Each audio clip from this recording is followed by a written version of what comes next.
boys don't do all that internet fly shit, I'm like, your kids. And no, I don't give a fuck. I could be the biggest star in the world. Do not let me catch you being stupid. Mm-hmm. Do not. And my oldest gets it. My 15-year-old, he tells the other ones, he's like, yo, don't make dad mad. Because once you get one that's right, he's going to straighten the other ones out. Mm-hmm. So it's just that thing of, you know, in the past 20 years, we've been living through the death of the American male. They have literally killed masculinity in our homes and our communities for one reason or another. But I raised my boys to be young men. And however you feel about that, you feel about that. Right. But my boys will always be respectful. They will always say, yes, sir, yes, ma'am. No, sir, no, ma'am. They will always say thank you. They will always open the door for a lady. They will always make sure that their mother is taken care and provided for. They will always be men. And that's always since they were 2 years old. Every time I left for a job, I tell my 15-year-old, you're the man of the house. You make sure these doors are locked every night. This alarm is on. You text me or you call me every night before you go to bed and you wake up. I love that. Because we're men. If I'm not there to protect, he got to be there to protect. Because you can have all the money in the world, motherfucker climb through the window, that money means nothing. Right. You can have all the celebrity in the world, motherfucker jump through the door, that celebrity means nothing. Yeah. So you got to have a little guard in there, you know? And so for me, it's always that idea of American masculinity is very different. You feel it when you go to Europe. Like you see these, and you're like, could bust your ass, boy. You know what I mean? You know what I'm saying? You go to Europe, tight ass pants. Yeah, tight ass pants. Motherfucker, good, boy. You better lotion your ankle. Like you feel it when you go to Europe. Even when you like, I was just in Kenya and I was walking around. I'm like, yeah. Dude was like, you ain't from here. I'm like, nah. Like, yeah, I can tell. I know you can't. I can tell I ain't from here. You know what I mean? It's just that American male. Yeah. Masculinity is something I think is very important for boys because now our little boys are afraid to fail, so they don't try. Oh, Anthony Mackie came strong with this one. And listen, this is going to be an interesting conversation, I think, because I think there's a lot of good points that he made. And there's also some points which also I feel like were maybe, I don't even want to say missing the mark. I want to say that could be rounded and shaped in a better way, right? And so we decided to have a conversation about men's masculinity, men's modern masculinity. What is it? Men's masculinity this year, you know, in 2025, you know? Is it changed since the 1950s, since the 900s, since the 1800s, since back in the day? Is it different? And I think what Anthony Mackie was highlighting on, I kind of also really, I resonated with parts of it, right? And I spoke to Sean about this as well, that there were some parts of what he really spoke about I really did understand.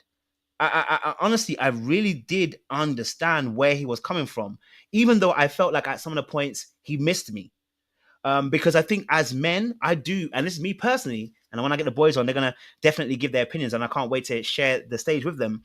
I really do believe that as men, we do need to take a better role in society, one that does not subjugate or dominate, but rather is a place of leadership. I believe that men are called to lead. I believe that from a biblical standpoint. You know what I'm saying to you? And that we are instrumental to making sure that society is run well. Because when we let men run wild, there's no one to stop them. As somebody said to me, law is only made for actual men because men tend to flout the rules of society. You know what I mean? So it's like, I love what he was saying about his young boys in the sense of like rearing them up in a particular way to be ready to engage the world as young men. The question is then, you know, at how young, you know, these boys, are they being put under undue pressure? Are these young men being told to be men when they're really boys and having to measure up so quickly? Is there a question we have to ask around, is American masculinity different from European masculinity when he said that, right? What did he really mean by those particular words? Was that an indictment on the European masculinity, or is that something that's just his own personal thought process, right? And then, you know, him having his own experience and going to Kenya and saying, you know, he kind of raised his chin and said, listen, you know, American masculinity is dominant, is here. Is there something to say about that? Is that toxic? You know, so there's a lot of conversations we had around that particular clip, which went viral. There were a lot of males, I don't want to say males, that sounds wrong, but a lot of men and a lot of women who kind of responded to it. And I think I got two different responses for what I saw. I saw a lot of men in particular spaces were very much pleased with what he had said and were resonating with instituting male masculinity back again. However that looks like, right? Depending on how he described it. And I saw a few women, not all women, I just saw a few women obviously saying, some women in the men's space agreed, but some of the women who weren't necessarily in that space felt like it was a bit egregious in the way that maybe he delivered it, maybe the way that he kind of said some certain things. But like I said, it's opened up a vast majority of conversation to be had. Again, so I can't wait to have these young men on the panel. You already know one of them, which is Sean. You already know him, the deacon. We call him on this panel. You know what I'm saying? Too. We've got a new person on the panel as well, and it's good to have new people, especially new men, because we get different variety of experiences and viewpoints. And this gentleman here has his own channel as well. You know, he's crushing it on his side as well. And I resonated by watching his channel, and I saw that he's a astute individual, and I love that. People who are smart, they think, you know what I'm saying, to you. And as Sean would say, he does it in a concise manner, you know what I mean? Some of us are a bit more long-winded like myself, but we love the fact he's concise as well. So, you know, I hope that you guys and you ladies out there as well are going to really appreciate him, show the love. I'm sure you will, and appreciate another viewpoint on this particular channel. I won't say his name. I'll let him come up and introduce himself. You know, I like people that when they can introduce themselves. So get me. So I'll bring him on first, just so we can get a little introduction, and then we'll get the rest of the men on to have a conversation as well. Brother Clarence, how you doing, brother? How we doing? What's going on, man? I appreciate you. Happy to be here. That's good. Good, man, brother. It's good to have you on here, man. Like I said, a new person on the channel. It's always great. It means another opinion, another thought process. And so I always appreciate it. Bro, obviously I've seen you do, you know, you have your own content as well, and you have your own channel as well. Where can people find you, and what kind of content do you actually produce? Mainly, I've been reviewing reality shows that I like to watch. It's IB Chillin'. It's the same as what you see on the screen, except for my YouTube handle has 3 L's because somebody has IB Chillin' for some reason. I don't know why they have it. But yeah, it's IB Chillin', man. And I do reviews of shows. I also started doing some sports videos with my son. But that just started. That's on a whole other channel. But yeah, just random stuff right now, man. I just kind of been talking about whatever piques my interest. I love that as well, and it's good because always, especially if you do reality TV, you know, it's always nice to have another man's perspective on reality TV because you know we it's often a space dominated by women, so typically, so when you have a male voice on it as well, it's very good. So yeah, I watched some of your clips. Sean sent me some, and I was like, yeah, this guy's sound. We love to have this guy on the panel. So yeah, welcome to the panel. Sean. Shout out Sean. I appreciate him setting this up. Yeah, man, he's a good lad. That's why we call him the deacon.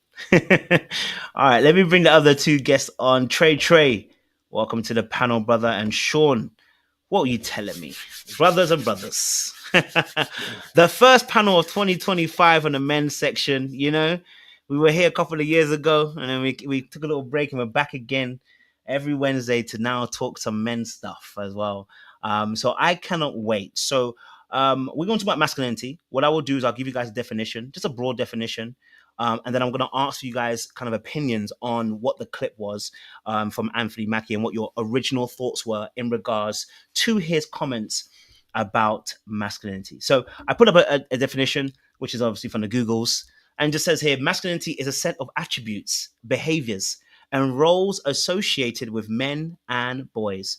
Masculinity can be theoretically understood as a social construct, and there is also evidence that there's some behaviors considered masculine are influenced by both cultural factors and biological factors.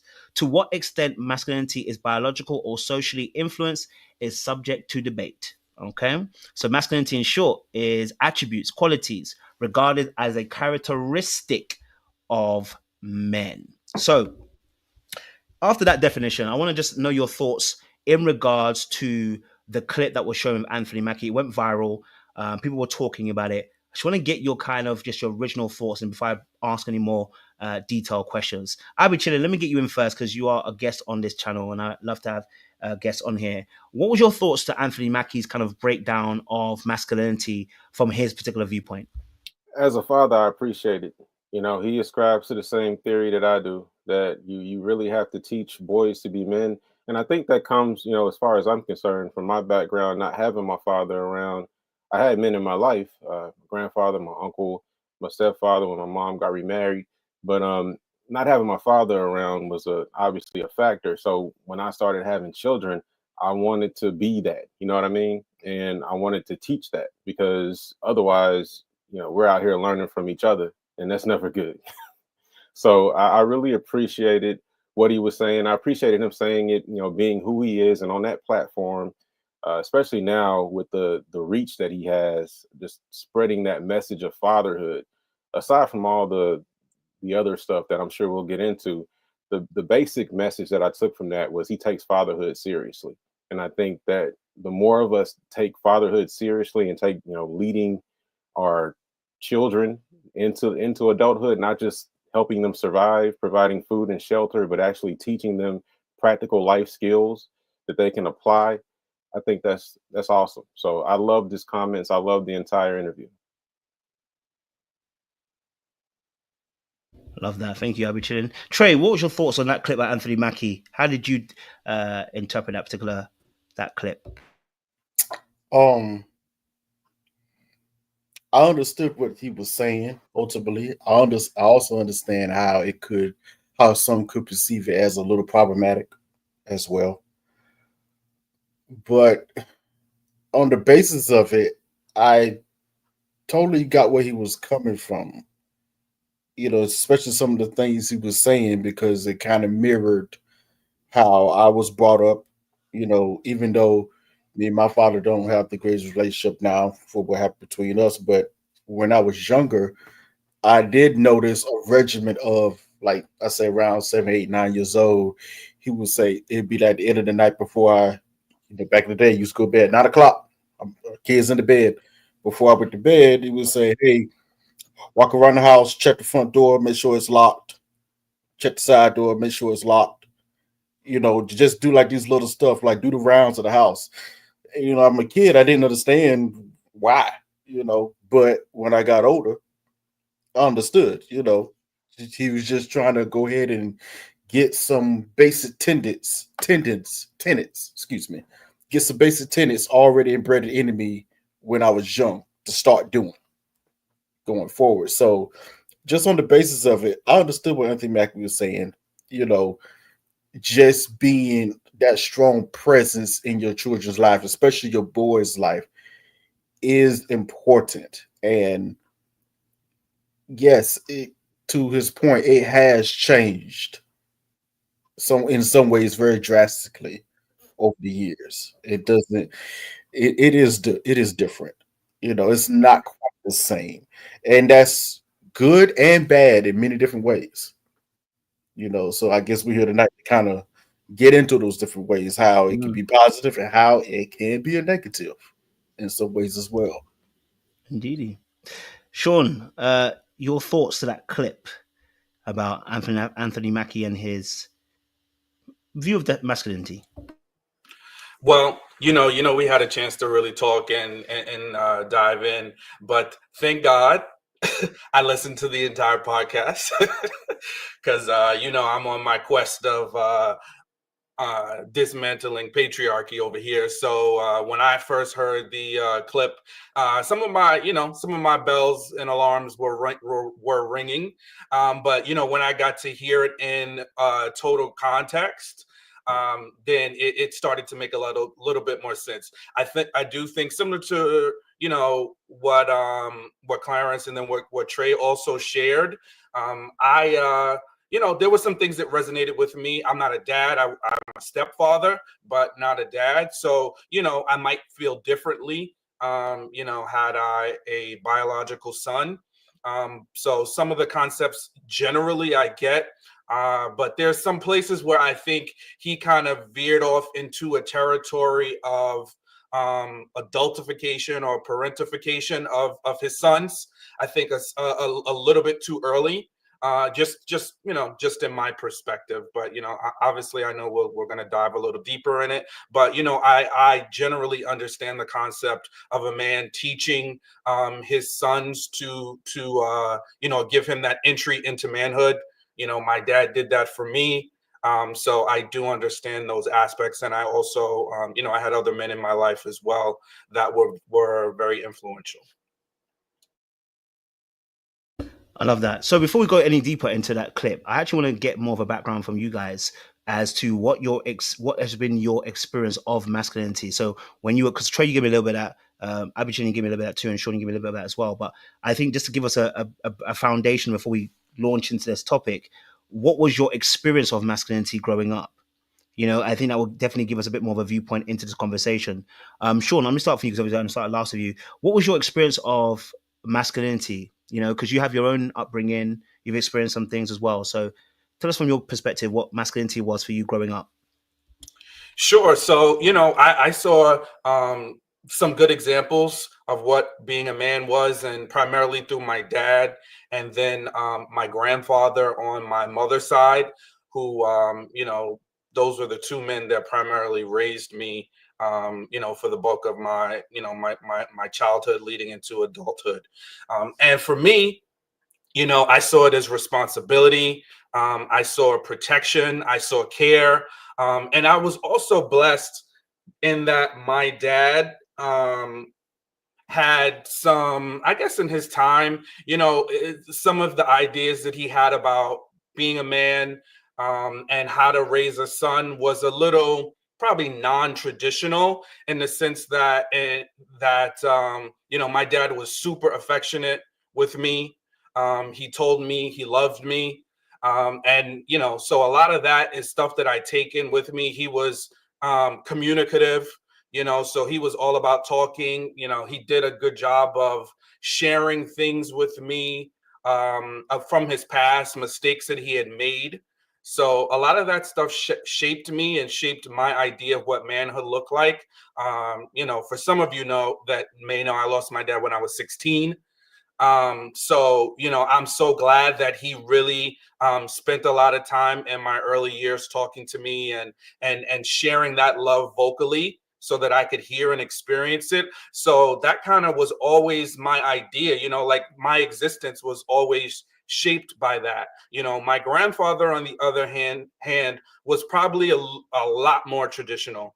Very much, traditional, came from the Southern roots. So, I got a little bit more of that, from him, in terms of like the typical provider. My grandfather was the ultimate provider for his kids, his grandkids. So, those shaped my ideas of what a man was between the two of them, definitely.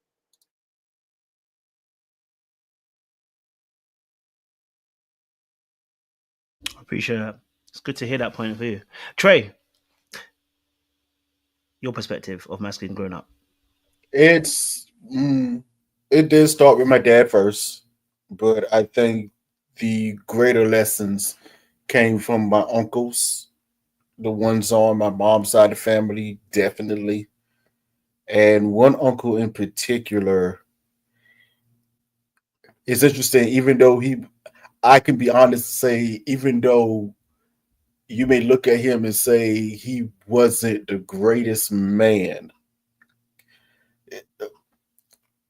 I'm trying to figure out how much I should say. Let me give you some context. Let me just, okay. He was my uncle on my mom's side. He was uncle by marriage. He was married to my mom's sister. They was married for like 5 years. Then they had got a divorce, had 2 kids.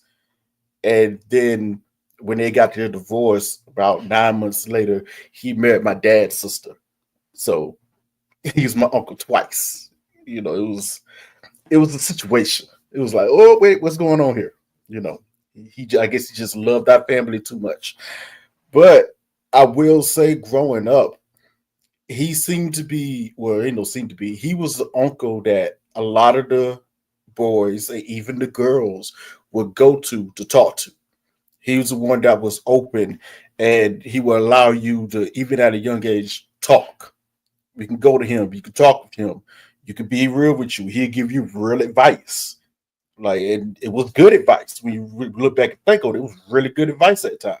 Male or female, didn't matter. And he kept it real. Yeah, that's what I appreciated about him. It was always truth. It was always straight to the point. Even if, you may not like it at times. But, and even just watching him, he was the cool uncle.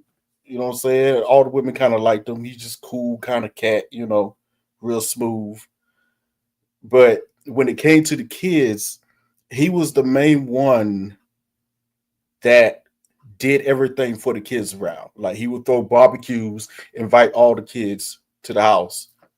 He'd go in his pickup truck pick up all the kids and we go to the state park, have fun. He was the main one that did it all the time. So it was interesting to see him providing, protecting, actually doing things with us growing up. Even not his own kids, the whole family. He would be the main one. Hey, I'm throwing this together. Bring all the kids. No, this is a family. We're gonna do it as a family. Have fun as a family. It was just, yeah. He really shaped us. And like I said, the uncles on my mom's side, they mostly all solid men, all 30, 20, 30, 40-year marriages now, 50-year marriages. Some of them, you know, they showed me how to be. It showed me a way how to be strong and centered within yourself and still allow your wife to be her independent self as well. You know, you don't have to overshadow her. You don't have to downgrade her. She could be anything she wants to be, but the main thing I got from them, you still have to be secure within your own self first for your household can be secure. It starts with you. So that's the part of leadership that comes into there. It starts with you. You know. So no matter what, and I know Sean said something earlier that I get where he was going to at, but I'm kind of maybe on the other side. You know, I forgot what the exact word you used. I think it was early parenting. I may have got that incorrect. Parentification. Parentification. Yeah, I think I had some of that when I was younger, but I'm to a point where I actually appreciated it because it kept me out of a lot of trouble. It gave me a lot of foundation to do certain things as I got older. I noticed some of my other contemporaries that didn't have it, and I see where they are now. Mm, I'm glad. I'm glad I got some of the strictness. It wasn't all the way strict. I was still a child. I was still allowed to be a child, but there were certain Mhm. things that I was taught as I got older. This is going to be some of your responsibilities. You can start on some of them now. Even as simple as you go outside, cut the grass. You go outside, do this. You the guy, you the man, you take the trash out. Just little things. It starts then just starting responsibility as you're getting older and older. Okay, I appreciate it. Thank you very much, Trey. I appreciate it. And I've been chilling. What's your experience growing up and masculinity in that Yeah, respect? yeah. I think we all have, multiple examples. I'll start with the positive. My primary male role model was probably my uncle, my mom's brother, because he was only like 14, 15 when I was born. So, he was like my big brother. So I got to see him, grow up and go into manhood. And he was very successful early on. He graduated from TCU, got a job out on the West Coast. I remember going out there for his wedding. So like I tried to model, after him, except I'm intelligent, but I'm just very impatient. So academically, I wasn't finna go to TCU. You know what I mean? But I tried to do everything else, he did. Um, now, my other role models, my grandfather on my mother's side was a pastor. Uh, they taught me protection and provision, basically. My uncle and my grandfather, they taught protection and provision. That's what a man does. He protects and he provides. On the negative side, I can count on one hand the number of times that I spent time with my father. Uh, I really can't remember more than like 3 or 4 occasions that we actually hung out when I was a kid because he was always in and out of prison. And what he taught me just by watching his example was the other example was just violence. My father he grew up in not so great circumstances. He watched his father uh, physically attack his mother. Um, and one time he went to prison for striking a police officer. Like my dad had like a lot of anger issues. So I didn't spend a whole lot of time with him, but I did understand that there was an anger issue there. I did understand that there was a physicality there.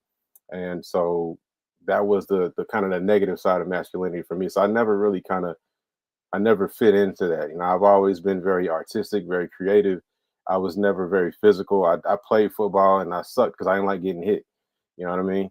So I didn't really fit into that side of masculinity. I didn't feel like my father's child, if that makes any sense. but I did identify with my uncle. I identified with my grandfather. They're both Kappa men, by the way. So that kind of goes to what the two other gentlemen were saying, like with regards to how they dealt with women, and there was always women involved. Even my I won't get into that, but it was mainly protection and provision. Like I'm a very tender father. Like I say I love you all the time. My kids hear it multiple times a day. I give a lot of hugs. So that's not something that I learned. That's just the way I am because I have a very like I'm just very physically affectionate, just in all relationships, even with my friends. I give you a hug, I'll dap you up. I tell my friends I love them when we get off the phone. That's just how I am. But that's not something that was modeled to me necessarily. It was protection, provision.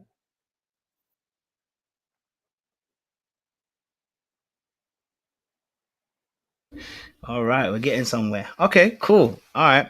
Let me play a little bit more of the clip.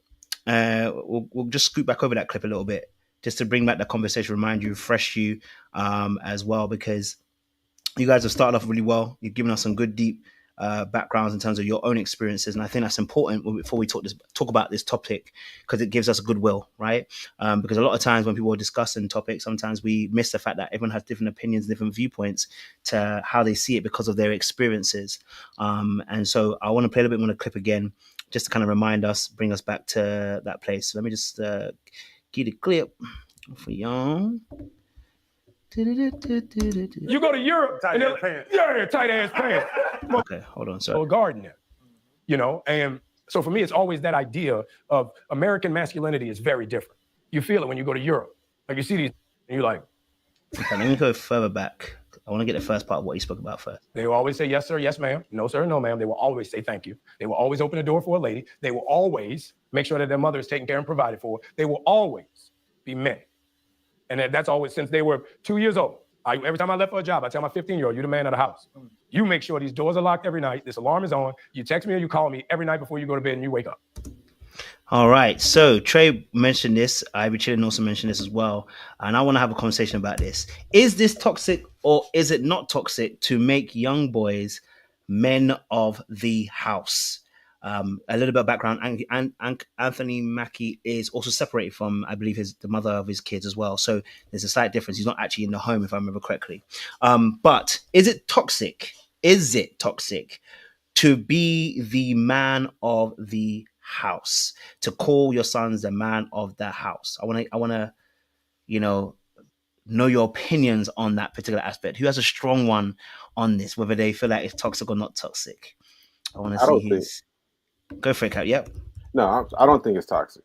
And the reason I don't think it's toxic is because I think you're like little boys, like like we're always aspiring. Whatever our goal is, we're aspiring. Whether it's sports, whether it's to be a superhero or something silly when we're super young, a firefighter, police, whatever it is that a kid wants to be, we're always emulating that. We're trying to be that at an early age. I think a father saying to his son, "Hey, while I'm gone, you're the man of the house." It's empowering. I don't think it's toxic.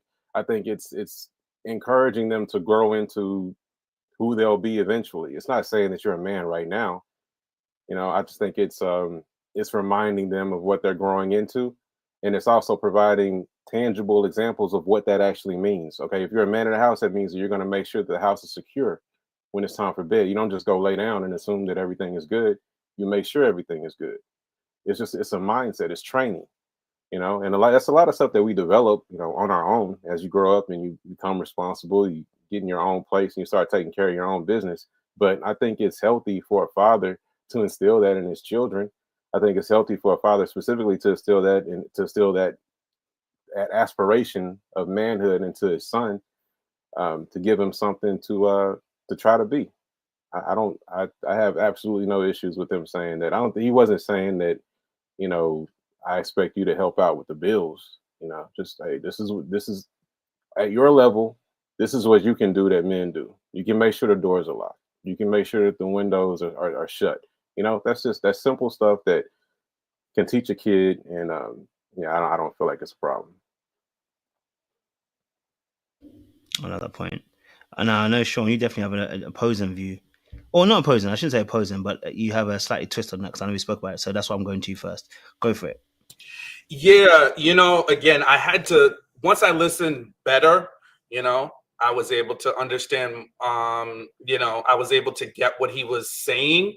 I think these buzzwords by themselves can kind of send young men off down a path unnecessarily, because there is an adult in the house and the adult is their mom.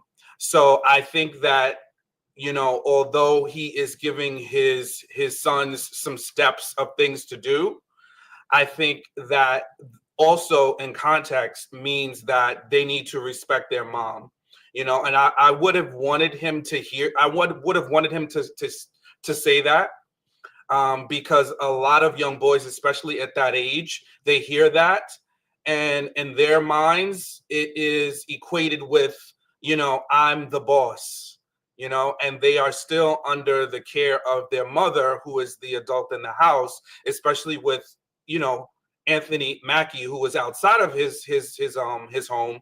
You want to make sure there's clear guidelines. You want to make sure that your sons understand what respect looks like. And then lastly, I would see, and I mean, I think now that we have more information, I think we're probably a little bit more, and I don't say everybody, but I think just there's certain factions of us that are a little bit more critical of the things of the past that were done. And I'm one of those people, especially, as I shared, how I grew up. So I grew up slightly different, where,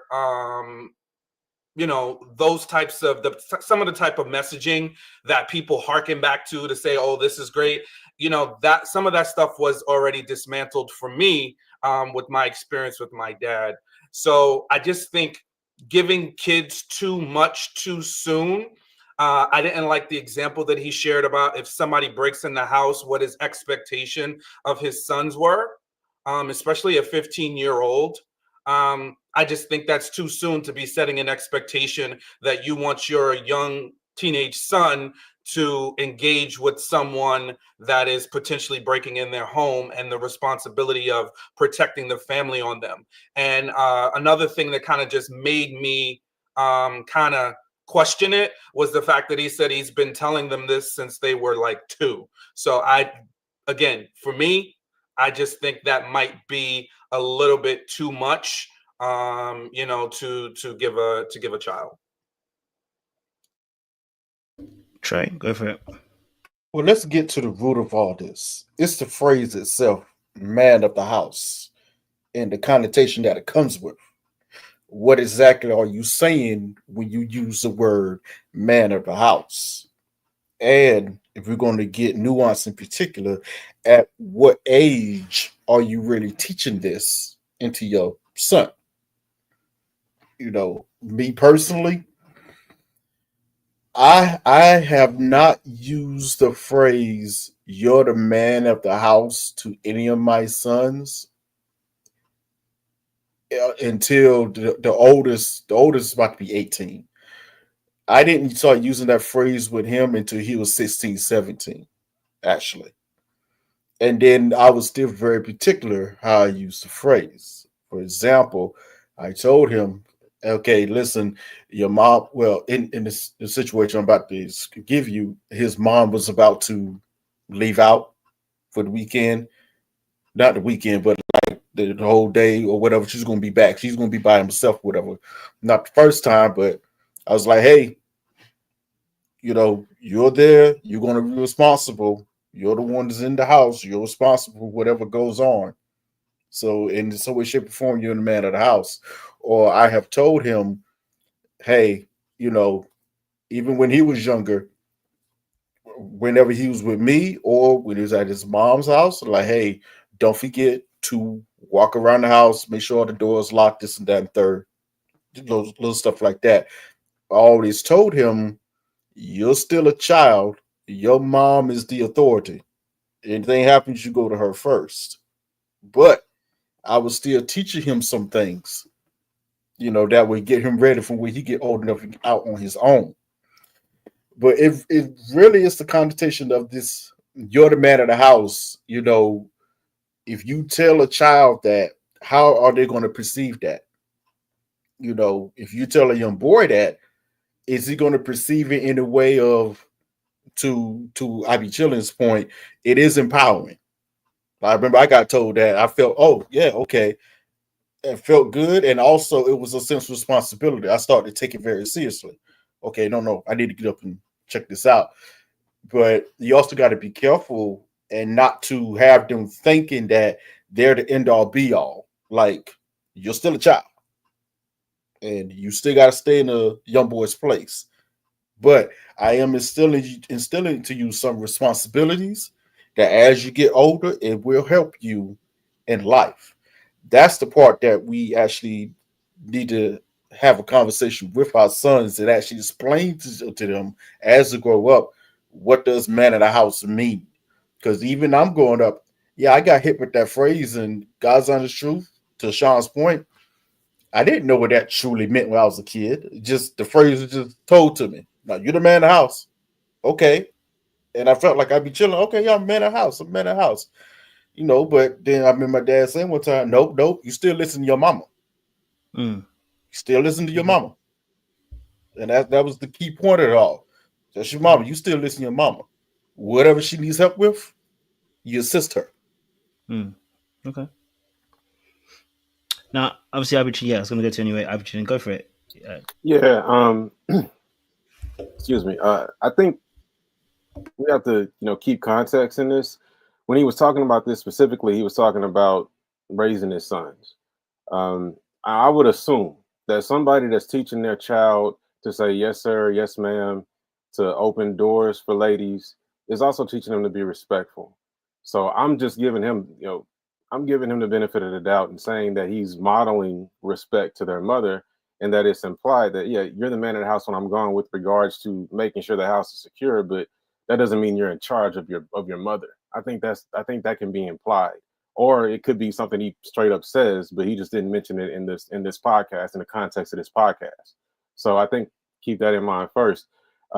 As far as like the protection element with regards to somebody breaking in, have you seen these 15-year-olds nowadays? Like some of these 15-year-olds, bro.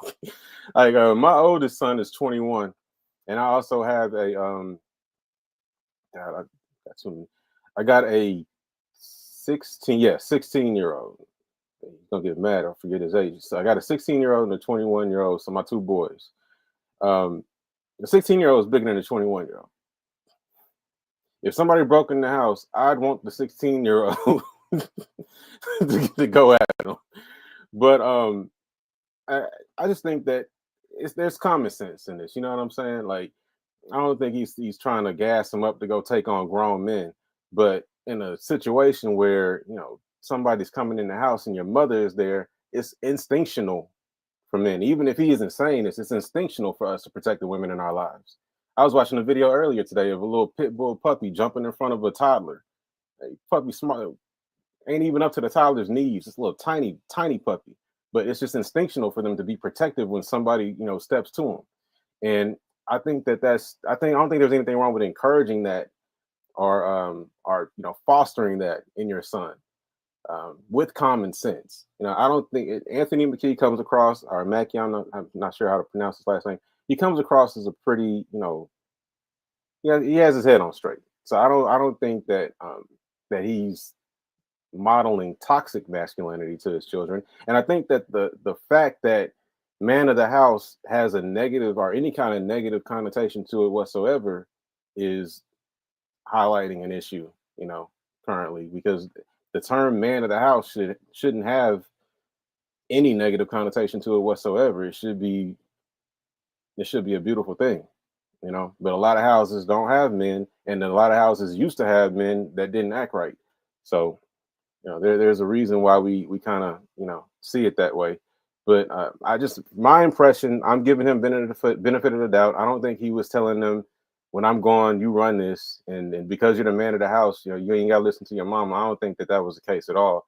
I just think he was just talking about some of the ways that he encourages masculinity, quote unquote, in his sons, and that's how he phrased it. But I just think that there's some context missing from that, and we may be applying things that don't apply.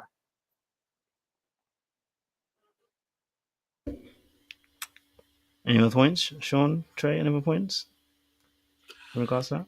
Yeah, I just think, again, I guess, because in my phase, I'm just a little hypercritical of certain things, and I think kids' minds are very formative. And I guess I just kind of push back a little bit on this idea of if a robber comes in the house, what the expectation is. And I love the Pivot podcast, but there's aspects of it that's like locker room talk. And locker room talk, as we all know, we just need to be careful, is my point. And sometimes we get so because the conversation kind of started, and this is why I'm probably a little bit more hypercritical, is because of the tone of how that conversation started. Whereas, men are not men, we're 20 years, it hasn't been what it has been since, 20 years. I'm obviously paraphrasing. Then, he went into a diatribe about American male masculinity. So all of those things kind of just is some language that, can lead into a place that is problematic if it's not defined. So that's what I wouldn't want a child, because as much as, to your point, I'd be chilling that, there's some teenagers that are fairly large in stature. I kind of don't like the idea of giving them the impression that they're adults before their time. Society kind of already sees them that way. So I just, as much as I'm not saying don't tell your kids about some of the dangers that are out in the world, but I just think like when we reinforce that, and then we make our young men feel like they need to be adult men, especially with that responsibility of, if a robber comes in, this is what I want you to do. I want them to be a child. I want them to comply with the robber's demands. I wouldn't want them to try to, and this is me personally, maybe some people feel differently about it, and I'm cool with that, but I wouldn't want them to feel this emboldened, because kids, as smart as they are, their frontal cortex is not developed, right? So I don't want them to feel like if a robber comes in the door and they're doing something that it's your job to, get going with them. I don't think so. I want you to comply, because the odds of you coming home alive, everybody in that house being alive, is important. So that's just, that's why I, am more resistant to some of the ideas that he's stating, about the responsibilities, the locking the doors, all that stuff. Of course, I don't have any issue with all of that. I think that's great to give kids a list of responsibilities. I saw a couple of people in the chat saying the same thing. Give them responsibilities, give them some duties, some tasks that you want them to accomplish, but a little bit less on that protection piece at a young age.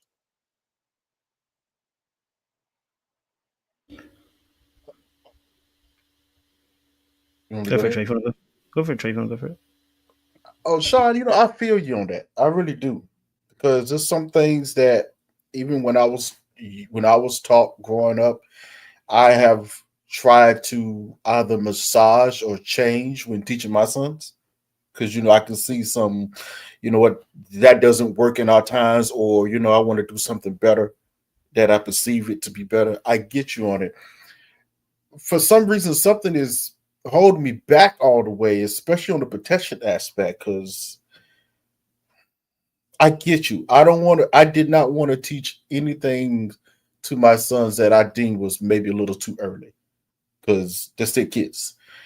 On the flip side of that, a lot of us as human beings, if we don't learn them somewhat early, you're not going to learn them when you become an adult. It's not a thing. It's just, okay, you're 18, you're 21 now. It is your responsibility to be the protector, when they never was taught that. They're going to be like, what do you mean by that? Protect what? Don't even know how to. So it's all to me, and this is just the thing about parenting. It's excuse me. This is just the thing about parenting. It's always a balancing act. There is no manual really. You try to do the best you can for the best outcome possible that your child can have. It's just, yeah, that example was so extreme.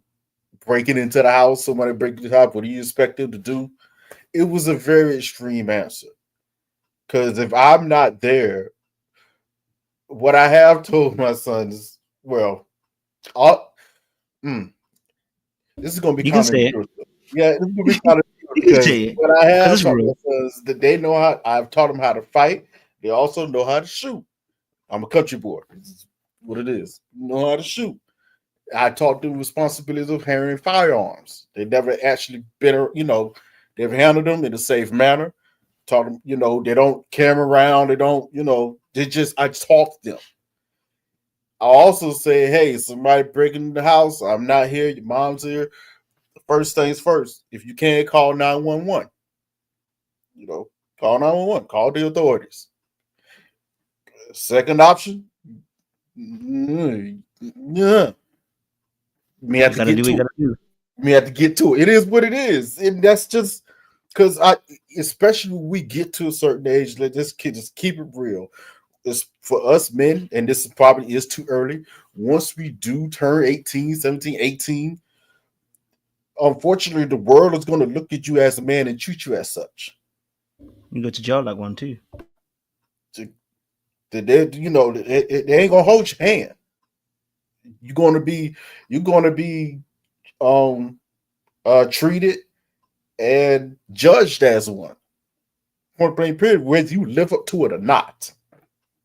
Which is the sad part, especially in this part of the world, how that is set up. But it's just a reality what we live in.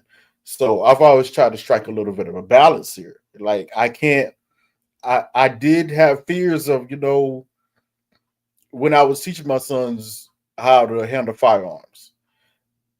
I went back and forth with both of their moms on the subject. It was a part of me was like, I don't want them to know anything about that. I don't want them to even have the thought of you having to carry a gun or play around guns. I want to protect them from that. Then another side of me was, do you realize what world we live in?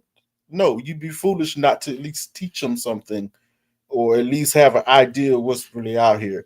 And me and the moms went back and forth about it, but they both all agreed, like, okay, they need to know gun safety. Especially with the oldest mom, she actually has a firearm in the house. So now he needs to know. Like, he needs to know. All right. Before we go any further, listen. I think the conversation is going swimmingly well. Okay, and I think what you guys are touching on is the complexities of this whole entire conversation. Right? Is that there is everyone has different points of view when it comes to the title "Man of the House." We talk about the macro versus the micro. We talk about our experiences of the word versus what maybe the general public might even see of the word "man of the house."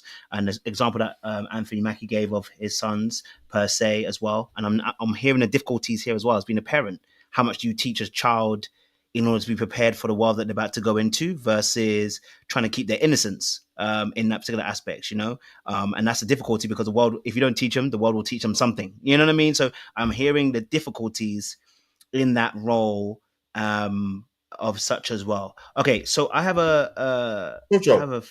Quick question though. You never said what was your male role models. What role I'm models here. you had? I'm here mediating. Oh nah, bro, nah. Sorry, We need brother. you part of this conversation. I've got to focus. We need No, you I a can part tell you. of the conversation. Listen. I had my father in my life. I had my mother and my father in my life. You know what I'm saying? To come from an African background, I'm firstborn, so it's a very different experience. When you're firstborn, you are tasked with responsibility very early on. So masculinity looks like that you have chores. I'm sorry, we don't get away with it with our culture. You have chores, whether you're firstborn, lastborn. You got some chores to do. Okay. Number two, you are responsible for your siblings. If they mess, like for instance, if my parents went out and the house is messed up, they don't get in trouble. I do. Right. So you're taught responsibility from early that you're responsible for their well-being. you get taught how to cook as well. I mean, I wasn't paying as much attention to that part aspect. You know what I'm saying? I was more eating the food. But anyway, you learn some of those skills in that aspect. And I think obviously more of what I learned was actually observation. And my observations weren't always positive. And I think that was a critical thing. I was watching how I was being handled, and I was watching how maybe my dad would handle my mum, for instance, right? I would look at that and then I'll be like, oh, okay, maybe I like that, maybe I don't like that. And for me personally, I was rebelling against the way that he handled certain things because I felt it was a bit harsh. But as I've grown up, I've realized also too that I'm going to be very careful with my words. I realized too that the way that I was rebelling was one because I was hurt by maybe some of the ways that he handled me by not listening, not hearing my point of view and things. So it caused me to look at things in a very negative perspective. So when I looked at masculinity, I was always looking at in a space of yes, you should be a leader. Yes, you should govern yourself. Yes, you should take care of people. But there was also an aspect of me which is I don't know one to tell me what to do.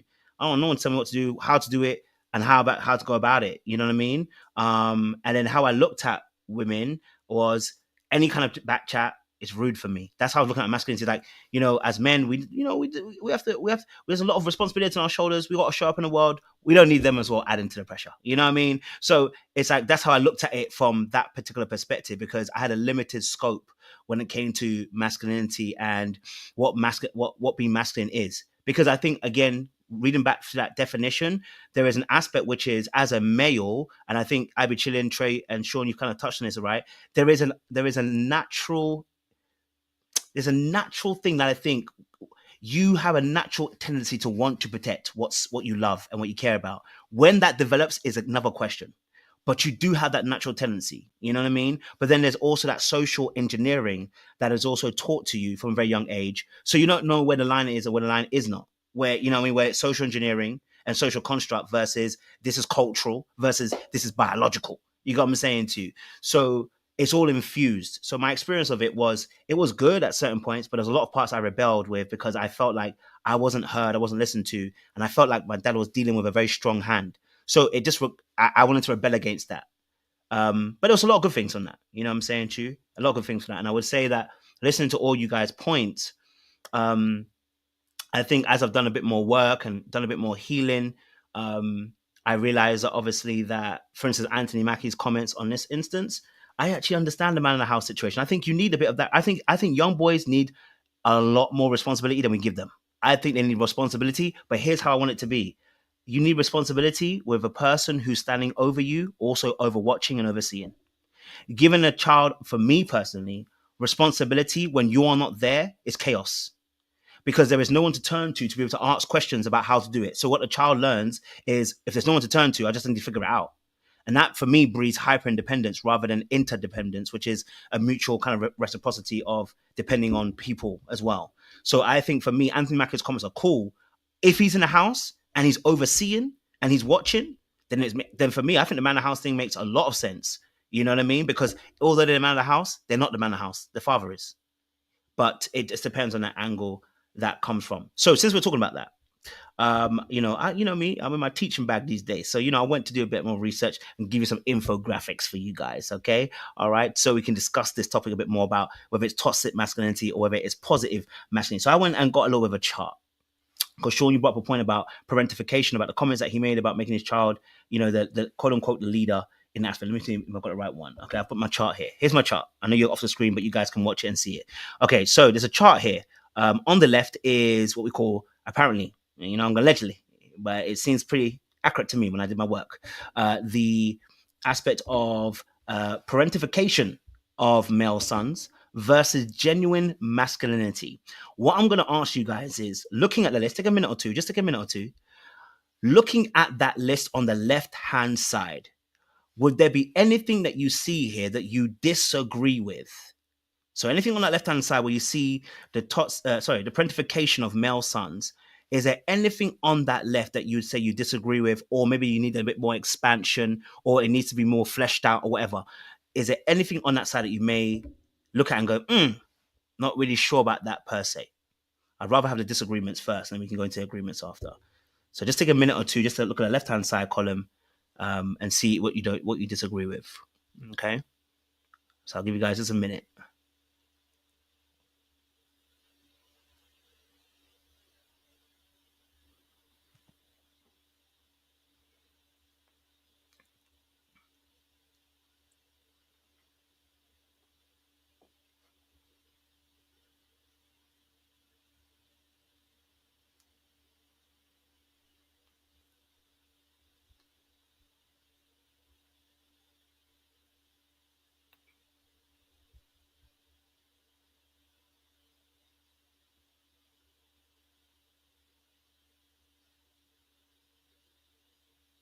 All right, 10 seconds left.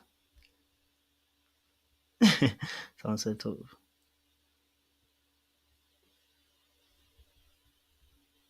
Okay. All right, cool. So I don't know if I can't do it on that screen, so it's calm. All right, let me take this infographic off. Here we go.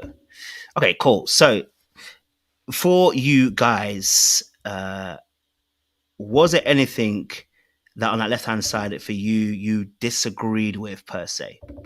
Was there anything that on the left-hand side you disagreed with? I don't know if I can put it up on the screen for you guys. Let me see if I can. Hold on. Let me see if I can put this on the infographic on the screen for you.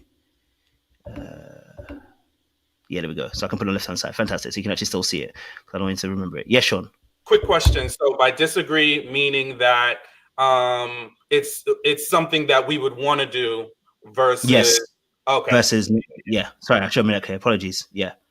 Yeah, well, my answer is no, because that lines up kind of with them. It's so funny with I'm glad you brought that up, because that's kind of like what I was starting to hear in the tone of what he was sharing. I wouldn't say that I necessarily disagree with the spirit of all of that.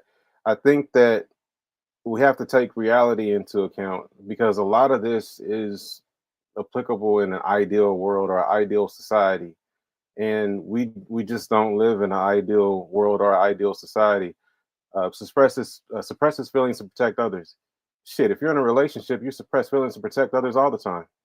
It's a learned thing. You know what I'm saying? And I get it. You know, you don't want to make it a practice like daily. You're always suppressing, and then all of a sudden you just explode because you've been holding in how you actually feel all this time. But a lot of times as men, we do have to suppress our feelings to protect others. A lot of times as men, we do have to love through obligation people who we may not even have a connection with at the time, or may not have a close relationship with at the time for whatever reason. But because they are under our care, we have to love them, we have to protect them. And it's just this is an ideal list, right? This is saying that everybody, the world, everything is as it should be. A child would grow up without having any of that stuff on the left, right? But we live in reality, man. And the force to be the man in the house too early, I think that's semantics, because I don't think anybody is, well, I can't say anybody. I don't think in this case that Anthony was saying that, like I said, if the mom is there, like, you're in charge of her. I think that we have to allow common sense to come into play. I think the man of the house term is being misused. And I think that's why it's the first one up there. It's a training thing. You're learning what the man of the house means by watching your father. Hopefully you have a good example. And if you do have a good example, then he's teaching you, okay, when I'm not here, these are things you can do, that because you're technically, quote unquote, the man of the house while I'm gone. We won't go back into that, but I just think that that's semantics. I think that there's a lot implied, forced to be the man of the house too early. I think that's more like a situation like mine. Before my mom remarried, when she was a single parent, as a child, I'm the man of the house. Like if somebody was coming saying, like, you're the man of the house, you got to protect your mama. As a child, like that's a lot. That's pressure. But if you have your father there and he's teaching you what manhood actually is, and he's saying, when I'm gone, I need you to handle these things as the quote unquote man of the house, I don't think there's anything wrong with that. So I think there's semantics with that one, and I think the rest of it is I don't have any real disagreements. As far as like in an ideal society, I don't have any real disagreements with what this says. I just think that it's not realistic in some cases. Definitely hear you.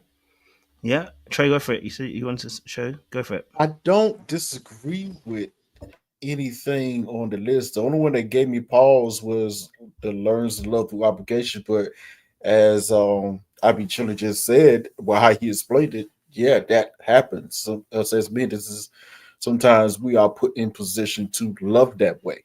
You know, um, I can see how placing this type of responsibility on a child could be problematic, definitely. And I think that's the key where we're getting into this, especially if you thrusting all of these things upon a young child, a young boy. Yeah, he probably won't become well adjusted by the time he is an adult. He's probably going to be the type of man you don't want to be around, or you don't want your daughter or any type of woman near. But for the most part, yeah, these things does happen. They are put upon us. Yeah, I don't. Yeah, I don't have an issue with This side, the right side. Funny is, yeah. When we get to that side, I actually have like, interesting. I might have something to say about the right side, but it's going to be interesting this when I say it. Go for it, Sean. Yep. Yeah, I think too, because I'm kind of seeing in some of the comments, especially some of the fellas that have joined us, and I think everybody, and that's why I'm glad, Kojo, you gave us a chance very early on to share our images and thoughts of what masculinity is, and then also give some background, because I think that kind of gives you a lens into how we look at things, and just and I think from my perspective, I'll just say for me,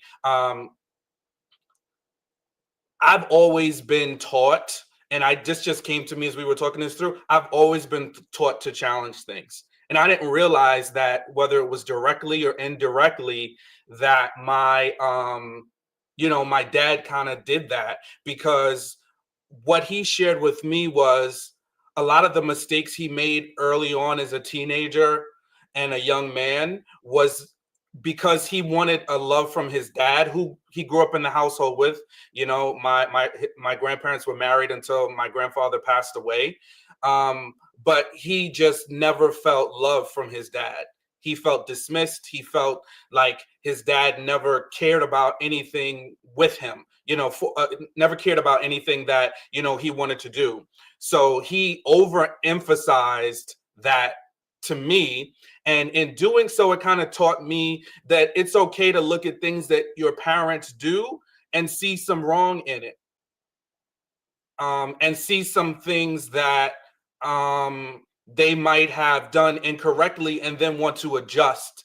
So I think I've always kind of looked at life as that lens. So whenever I listen to anybody, I'm gonna, especially people that are speaking a message, I'm gonna think about that. Hey, can that be refined? Can that be done differently? And then when I think about kids and raising them, I think we want to do even better than what was done for us. So I think that's kind of the lens that I view it. So if somebody's hearing this and might see some of the topics that I'm talking about or we're talking about and pushing back against, it's not like, oh, it makes you bad or you're horrible because you're trying to do these things. I think most people do the best with the tools that they have. But there's nothing wrong with refining, nothing wrong with adjusting, making enhancements as and have access to different and better information.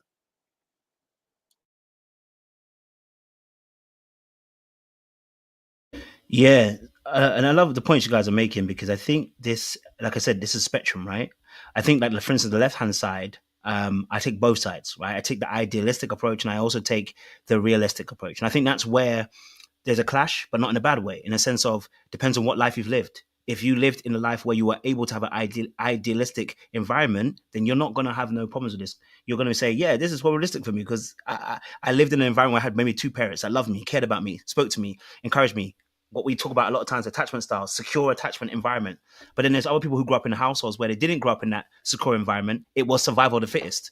So yeah, you were forced to be the man of the house. Yeah, you ain't got time to be emotional. Yeah, you know what? Love is obligation because blood, I had to look after my people, them, and it was not about how you felt. It's about doing, right? Suppressing feelings and all those kind of things. So there are positives to it because it allowed you to survive in the environments that we lived in, right, and the environments that we were born in. I think as you're trying to get to the other side of thriving, you may come into contact with some of these points that you may want to challenge. But I also believe in what you were saying, Ivy Chilling, which is it's not about the law, it's about the spirit of the law, which is actually biblical, by the way. So the Bible also instructs us that don't look at the letter of the law. The letter of the law kills, but the spirit gives life. Meaning there are going to be situations where if I don't, you can't say it straight because, for instance, you may have a household where someone does become a caretaker because they lost their childhood. They ain't have no choice. There is nothing to it. There's no dad, no mom. It's the big bro and his sister. He has no choice. You know what I mean? So if I put the letter of the law on somebody, be like, this is that, then immediately the person feels constricted. Whereas the spirit of the law says, no, you know what, bro, you have gone through that, and well done for getting through what you've got through. And there's another way to look at it. That actually, if we expand on this particular area, there's another way to look at the situation. If you didn't have to be the one that was a sole survivor, would this be your actual course of action? And I think that's another way to look at it, rather than looking at it as a negative. It's more to look at it as a space of actually people have had to survive, and so therefore the realism is you are going to love through obligation. You are going to be a caretaker. You're going to do these things on the left hand side. So I'm hearing both sides of what you guys are speaking on, and I'm hearing where we're getting to. So I'm loving that as well. So obviously I know you guys said about the right hand side or something that would maybe potentially may challenge. Trey, you said it specifically that you may challenge that right hand side. You know what I mean? So talk to me about what is it on the right hand side that you're looking to challenge that you feel like may not come into fruition, or you may disagree with in a sense. First off, I love the right hand side, actually. I love it. I've tried to teach a lot of these things to my own boys because it wasn't taught to me. As Sean was saying, growing up, it wasn't taught to me. I was like, nah, I gotta be better, do something different. So a lot of this right hand side, I see it, I'm like, yeah, that's what I've tried to do. But reading it all in totality, I have a thought that comes into mind, especially if you start with the first one, grows into manhood over time, not pressure. Only pressure makes diamonds. So hear me when I say this. When I read this right hand side, it seems to me if you just let that boy grow into his own, he might not become a man until he's about 45. He might not become a man until he's 45. Especially when I'm reading some of this. No pressure on him. It's okay. I like to feel safe and be soft and strong. I think that is important. Enjoy his childhood, matures at a healthy pace. That depends on the person. What is healthy and what is the pace? Because remember what we said earlier, at some point in time, especially when he gets a certain age, he's going to be treated like a man, regardless of where he is at mentally, emotionally, physically in his life. He's going to be treated as such. That's reality. That's not going to change. This is what it is. So when I read this list, even though I love it, I'm like, yeah, I see a lot of this in a lot of young men growing up now. I see it. And some of it I like. I'm like, yeah, they are a little bit better, especially on the emotional side of things, especially those emotions. It probably needs to be a little more healthy. But especially some of the emotions, saying what's on the mind, feeling, challenging things. Yes, I love it. And yet a lot of them not even close to being men. They're not even close.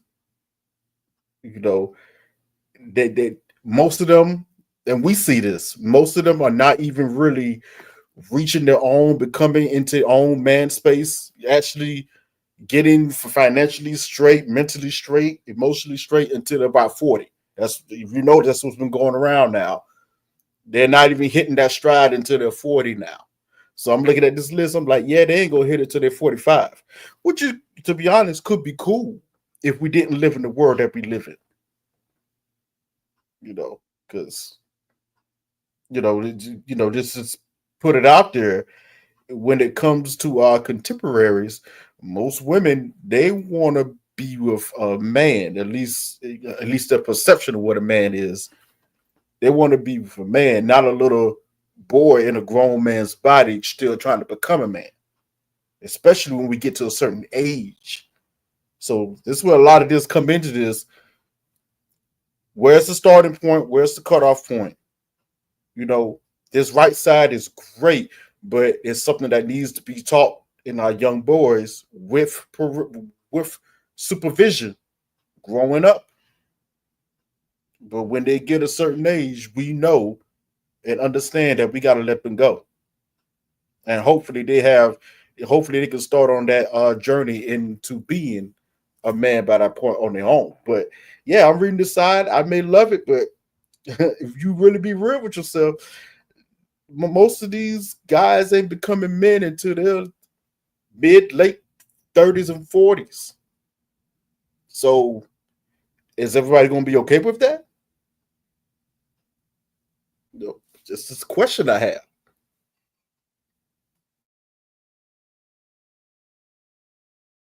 Well, he's talking to y'all. He said, "Are you all okay with that?" No, I'm joking. Yes, I'll be chilling. I'm up.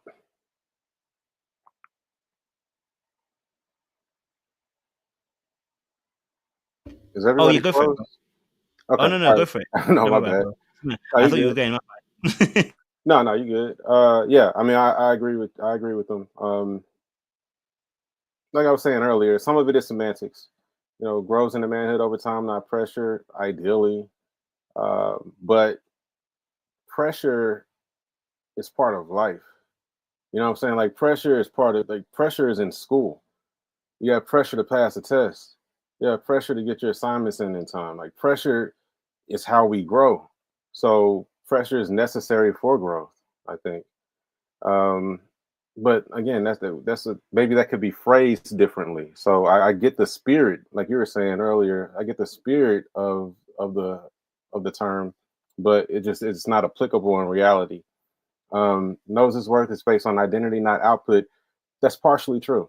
Like our worth as a person is based on our identity, but our literal worth in this world that we live in is based on what we can produce. You know what I mean? Like I can be the greatest person in the world, but if I'm a leech, if I'm not providing anything, if I'm not helping anybody, if all I'm doing is taking, but I'm super nice, I'm kind, I'm respectful, I manage my emotions well, you know, it doesn't matter. Like I'm not providing enough worth. You know what I mean? So semantics. And again, I'm talking about an ideal society versus reality. But the spirit of the list is beautiful. And ideally, this is what the way we would like to, all raise our children. It's the way we would have all liked to have grown up, in an environment where we can just be kids and be happy and not have any added pressure, not have any responsibilities that we're not quite ready for. But it's just not it's just not reality.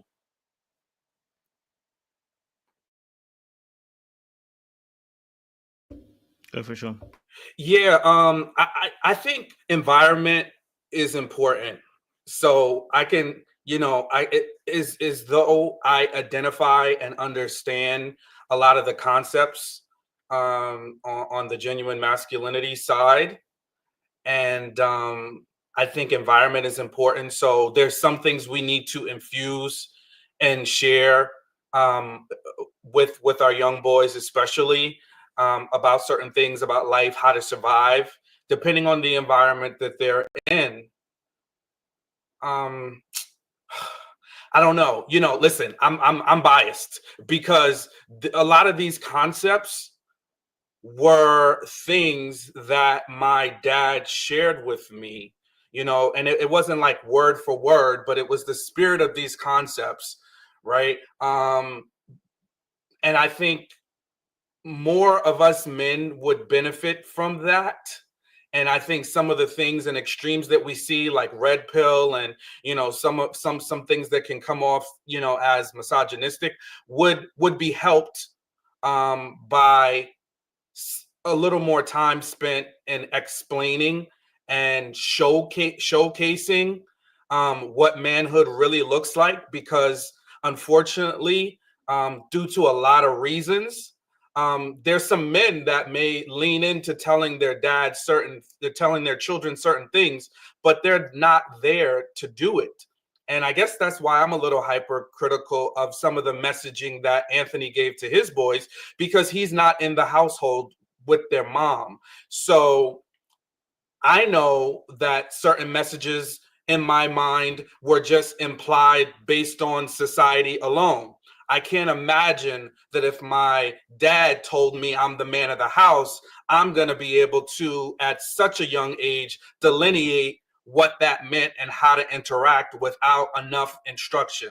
So I think that's why I'm more apt to push back on some of the concepts that he was saying, because I think without explanation, without being clear, and in other clips, and again, that's why I was so glad that I watched the video in totality, because once I saw the whole thing, I saw his thought process on other things. And to me, it kind of leaned into he probably is having more expanded conversations. But I looked at the comment section of those videos, and a lot of the guys that were commenting were like, yeah, this is what we need, you know. And I think as much as it's nice to rally around each other and support each other as men, we also want to support healthy ideals of masculinity, right? You know, we know what survival looks like, but we also want to support and encourage healthy, you know, healthy expressions of love, healthy expressions of masculinity. Because if you look in our culture and you look at things that, especially from a Black culture, you look at things that transpire, we don't have enough of the healthy parts. So I guess that's why I lean in to be a little bit more critical, because I want to see more examples of the healthy Black male fatherhood, Black male identity and masculinity.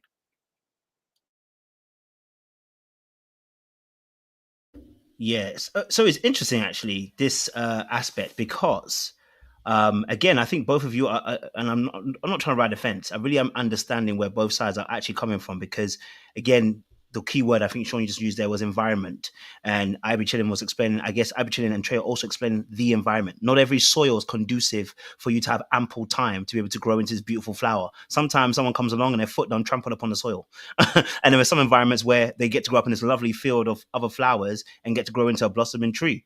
You know what I mean?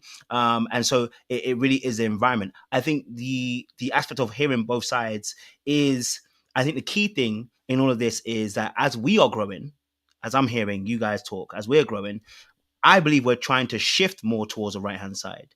I think we're trying to shift more to the right hand side, but we're also understanding that this is idyllic and we may not reach there. You know what I mean? Like this is idyllic. It is the ideal perspective, but we may not reach there because the world comes in and does certain things that may try and undo some of those teachings. But it's also interesting because I think the difficulty behind it, the difficulty behind it is, and there was something that's coming to my head. I was trying to understand it, trying to get it through. It was coming to my brain as a picture. The Bible gives an example, and I love the Bible because it gives great examples. But right believing leads to right living, meaning what you believe is often what you are going to live by. And in Christian faith, quote to say, a lot of difficulties that we have is what we call behavioral change, right? Rather than heart posture change. And the difference between behavior change and heart posture change is, as Ivy Chilling was stating earlier on, is the spirit. So the spirit behind something is what's really important, because I can give you a set of rules and you will actually feel more condemned than me allowing you to be free, right? So it's about understanding that the heart of the posture of the instruction is very important, and that can only really be fully analyzed when the father's actually present. Without the father being present, the intention can be lost. It's not to say that it is lost. It is said it can be lost, because if your father said to you, you're the man of the house, but then he's not present to be able to explain it through, not explaining through words, because most of us don't actually learn through words. We learn through vision. So we learn actually through observation, not by him saying it, by what he did. So, because when I'm coaching people, I often ask them what did they witness when they were growing up, and they'll tell you a whole bunch of things. But what they don't tell you about is oftentimes a lot of conversation. They tell you more about what they saw and what they felt as a result of action that was done to them. So I think, for instance, when we talk about growing into manhood over time, not pressure, I agree that part personally. I think there is always going to be pressure. You know, there's always going to be some level of pressure. Eventually going to come to you. Bills are going to come in your name. And they don't care about you. They don't care about you. You're gonna have to fix up. Like taking responsibility, but things like taking responsibility for your own actions, on your own emotions. I think you teach that from young. You know, as a positive. I think feeling safe, both strong and soft. This is something that I believe that we don't do very well. It is very difficult to do because the world isn't safe, and many of us have had instances and examples of trying to be soft and strong, and it not working out. And so without there being a positive kind of framework for it, it's very difficult to abdicate, what's abdicate, the wrong word, to advocate for young boys to be strong and soft. So I see these kind of things that can be difficult to do, but I do believe in that right-hand side. If we have the ability to stay in a place of thriving, I do believe in that right-hand side over the left-hand side. But again, it could be because I've also shifted my perspective because of what I've experienced. I've been forced to kind of shift to the other side because the left hand side is African. As an African, this is even nice. Hey, as an African, this is nice. I'm sure you guys are black folk. You know, this is nice. On the left hand side is real nice, but if you can get to that right hand side, everything else will take care of itself. For instance, I talk about vulnerability being actually the strongest thing to do. People will believe that being vulnerable can get you killed. Like we say, for instance, don't show a girl that you cry in front of her. Well, actually, if she goes and leaves you because you cried, she ain't the one for you. She just taught you that. The reason why she can't handle you crying is because actually for her, she also maybe had a very toxic way of looking at emotions. Maybe she ain't the right person for you. Do you see? So there's another perspective always to kind of look at it. But sometimes it's hard to shift to that right hand side because the left hand side is about survival for me personally, and the right hand side is about thriving. And a lot of times we are in a survival mode and it's hard to see the thriving side. But I also understand that the survival side has some things I ain't about to release just yet. You know, I think it can be positive. Okay, let me bring it back because there was another part of what he said. I'm sure we'll have to do a part 2, but there's another part of what Auntie Mackie said. So I want to bring it up to you guys as well so you guys can discuss it as well in regards to his statements. So let me add it to the stage. Okay, hold on. There we go. Okay. I love that. Because we're men. If I'm not there to protect, he got to be there to protect. Because you can have all the money in the world, climb through the window, that money means nothing. Right. You can have all the celebrity in the world, jump through the door, that celebrity means nothing. Right. So you got to have a little guard in there, you know? And so for me, it's always that idea of American masculinity is very different. You feel it when you go to Europe. Like you see these, and you're like, could bust your ass, boy. You know what I mean? You know what I'm saying? You go to Europe, tight ass pants. Yeah, tight ass pants. Good, boy, you better lotion your ankle. Like you feel it when you go to Europe. Even when you like, I was just in Kenya and I was walking around. I'm like, yeah. Dude was like, you ain't from here. Like, nah. Like, yeah, I can tell. I know you can. I can tell I ain't from here. You know what I mean? I actually love his state. It's actually really funny. I can't lie to you. I want to get you guys' thoughts on this. Masculinity different in America than it is in maybe Europe or Africa, because that's the 2 places kind of mentioned. I want to get your perspective on this because I think this was fascinating to listen to. I wasn't offended by what he said. I actually told Sean, I said, I actually kind of get it in what he was kind of saying. But I'd love to hear your perspective on this. Yes, Ivy Chilling, you've opened your mic. Go for it. Yeah, it's really funny to me because I lived in the UK for 2 years in my 20s, and that is exactly how I felt. And it's not a superiority thing, but I think it when we talk about masculinity, especially in this context, we have to keep our race at the forefront as well, because masculinity means different things for Black men. We have to be just like in everything else, we got to be 10 times better to get half the credit. You know what I mean? So there was a bit of that.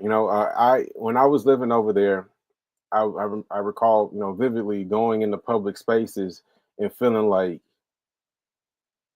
I'm the one. You know what I mean? And it's not not that I come from this rough, I'm from Oak Cliff. It's a neighborhood in Dallas, and you've heard about it probably in rap songs or something. But I'm not from the hood. Like I'm from like where the retired folk live in Oak Cliff. Like I had a nice neighborhood, bunch of old people everywhere. I rode my bike up and down the street, no fear of anything. So I'm not from like this dangerous environment. But there is something to the American male being aggressive, being dominant. I think that's in our culture. America being for a long time, and you will see if this continues with things that are going the way things are going right now. But for a long time, being the preeminent power on the planet, like there is a inherent confidence that comes from that when you go other places and you know that you're an American, or you go other places and you know specifically that you're a Black American because you know how you're perceived. And even if they don't know where you're from, when you start talking, they realize, where you're from. And then that perception, you can see it on their faces. I was killing it over there, bro. I was killing it over there, coach. I was having a good time, man. I was in my prime. But no, it's funny, but there is facts. There's truth to it because we do come from this toxic masculinity environment where, we want to dominate everything. We want to rule everything. We want to be the best at everything. So you go other places and you just kind of feel like you that guy. Yeah, I thought it was hilarious when he said it. I was laughing, but obviously that's not factual. Obviously you don't have to be big. You don't know what kind of training somebody got. You know what I'm saying? I wasn't stupid. I wasn't going around charging people up because I realized I can get my ass whooped. Anybody can get their ass whooped. There's always somebody out there that's bigger and badder in every country, in every neighborhood. You know what I mean? So it is our mindset as American males, as Black American males, that we just kind of we run this shit, and that can get you in trouble if you're stupid.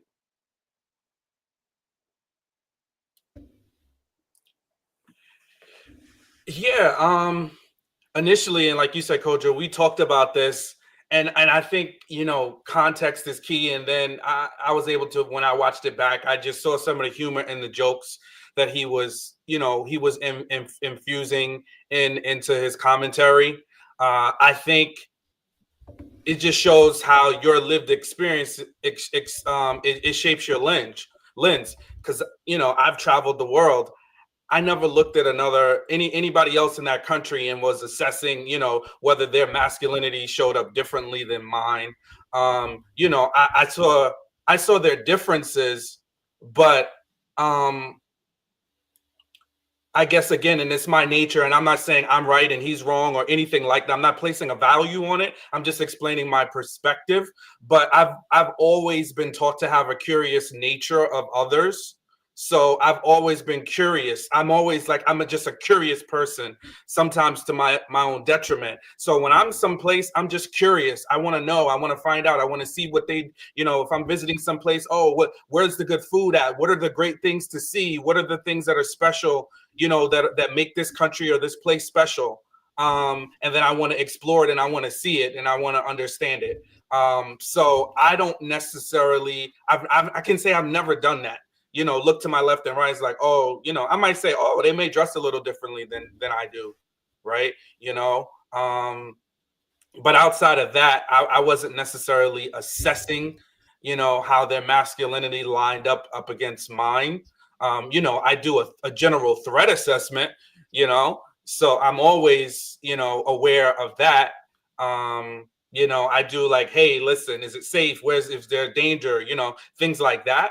But outside of that, I wasn't really like trying to, see how they dress differently than me or how it showed up. And again, I just want to be clear, for anybody, I'm not saying that's a wrong way to go about things, just not my lens or perspective on how I, navigate things.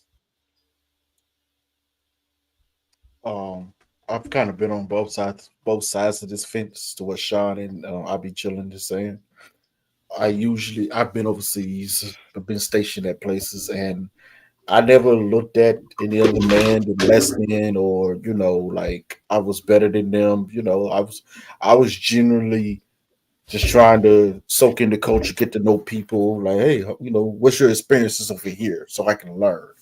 But I would be lying if I didn't say I noticed a certain perception when I walked around. Like I was looked at a certain way. Just the energy I was putting off was quite different. Like I would notice other men, sometimes even bigger than me, would move out of the way. And it kind of hit me one day, why are they moving out of the way? I was raised so, oh, excuse me, sir. I'll move out of your way if you're in the right, open doors and stuff. But it was just I started noticing that. It just popped in like, why is everybody moving out of the way? It seemed like a certain perception of just Americanized, American man coming down. Maybe the way I was carrying myself, I wasn't sure, but I did notice it. And to I be Jillian's point, yeah, the women loved it too. That confidence was some good times. Good times.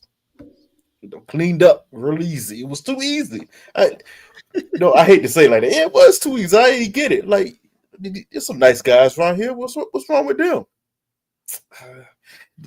I did have one chick actually say this. They don't care themselves like you do. I'm like, what you mean by that? I don't know. They just don't. Kind of. You don't care yourself like you. I was like, okay, that's strange. Because I didn't see any difference between them and me. Like he's a nice guy. You got to know this guy. He's a good cat. What's wrong with him? Like, I didn't think of him as weak or anything. He could fight. But it was just a perception of it. And to I be chilling point, yeah, there's levels of it that is completely toxic if you really think about it, especially if you let it take over your mind. And, it can be very toxic. But it is a perception that's been put out there, kind of like it's the big dog on the side of the fence that just barks a lot, but it's just a facade. It's just putting on to make itself bigger, to act like to make yours, to try to fool you into thinking that you're more scared than he actually is. Like it's all really a facade at the end of the day that most men put on. You walk to the space, you want to have the most confidence within that space, because usually the person that shows the most confidence, most people, and even other men, we adhere to a certain extent. We just do that. As men, we do this. You walk into a space, it ain't got to be the loudest talking man. Just the man that shows the biggest energy, the strongest energy in the room. You look at him first, like, okay, what's he about? You know what I'm saying? You might defer to it, whatever. Everybody talking about that dude, yeah. Don't we cool? Okay, we just do this naturally. We assess. I think Sean said the right word. We assess the room. We do this for threats or anything, but we just naturally do. Where's my place in this? We're always looking for our place in the world. Where's my place in the world? Where's my place in this house? Where's my place in this room? It's something that I think it's just bred in us naturally to do. And listen, I think like, especially when I started doing more traveling in my, early to late 20s, I was more concerned about what were the women thinking, like, and again, I'm not saying right, wrong, and it doesn't mean one doesn't get to the next, but I think I was much more fascinated with that. I remember a group of my friends, we went to DR for the first time, and they thought, they must have thought we was like a boy band or whatever they thought. Whoever they thought we were leaning into whoever they thought we were. You know what I mean? So I think like that was more so my fascination, like, okay, what do the ladies think of me? And how can I do the most or the different things that is going to allow me to attract most of the women? And I think that there is a component like I was talking to Seaway about this a little earlier, and we were talking about the male need for male validation. I think it's a real thing. It obviously is a real thing. It's part of like survival instincts as well. It's growth. We learn from other men how to be men. in context. So I think there is, and I'm not going to say I was totally removed of that. Of course, I see the value in aligning myself with other men that are like-minded. But I am more so assessing the ladies, because I think that's been me, is like, how do I figure out these women? How do I figure out, what they want, how to get the best options, and I think that was probably where I spent the most of my formative time, like thinking about things, because I wanted to figure out, okay, how can I get women to like me? Like what is it about, other guys? Maybe I looked at another guy and said, oh, he did that, so that's how he got better options with women. So maybe I kind of leaned into that. But yeah, for the most part, when I travel, we're the ladies, and not necessarily just for physical aspects, but just, I love women because they're fun, and they bring a certain energy. So I want to know, where the ladies at and what they talking about. Yeah. And involved in that though also is assessing your competition, so to speak. So while you're focused on the ladies, you're also like, looking over there, seeing if you think bro got a better shot than you. Now I've always, but I agree with what both of you guys said. With Trey specifically about the energy that you feel from others, because I think that's a lot of it. When you're in these spaces and you can feel the perception with the way people look at you, the way people move around you, that kind of emboldens you almost in a way. Like, oh yeah, I can feel you kind of acquiescing. So yeah, I agree with both of you guys. Focus is always primarily on the ladies, but when you're focusing on the ladies, you're also checking out your competition. It's most deaf. Now, this is I love this conversation because it's interesting. Because I remember when we spoke about it, Sean, I was saying that it's intriguing because there are several components to this conversation, right? Number one, for instance, Anthony Mackie coming to Europe. Europeans by nature are not boisterous on the outside. Their way of conquering is not the same way that maybe Americans will do it. So it will look like, it's perceived like they are timid or they are not as masculine. But actually, they have their way of dealing with things in a very unique way. For instance, let me take the British people. British people and take on a very, what we call they like to quote unquote say they are gentlemen, right?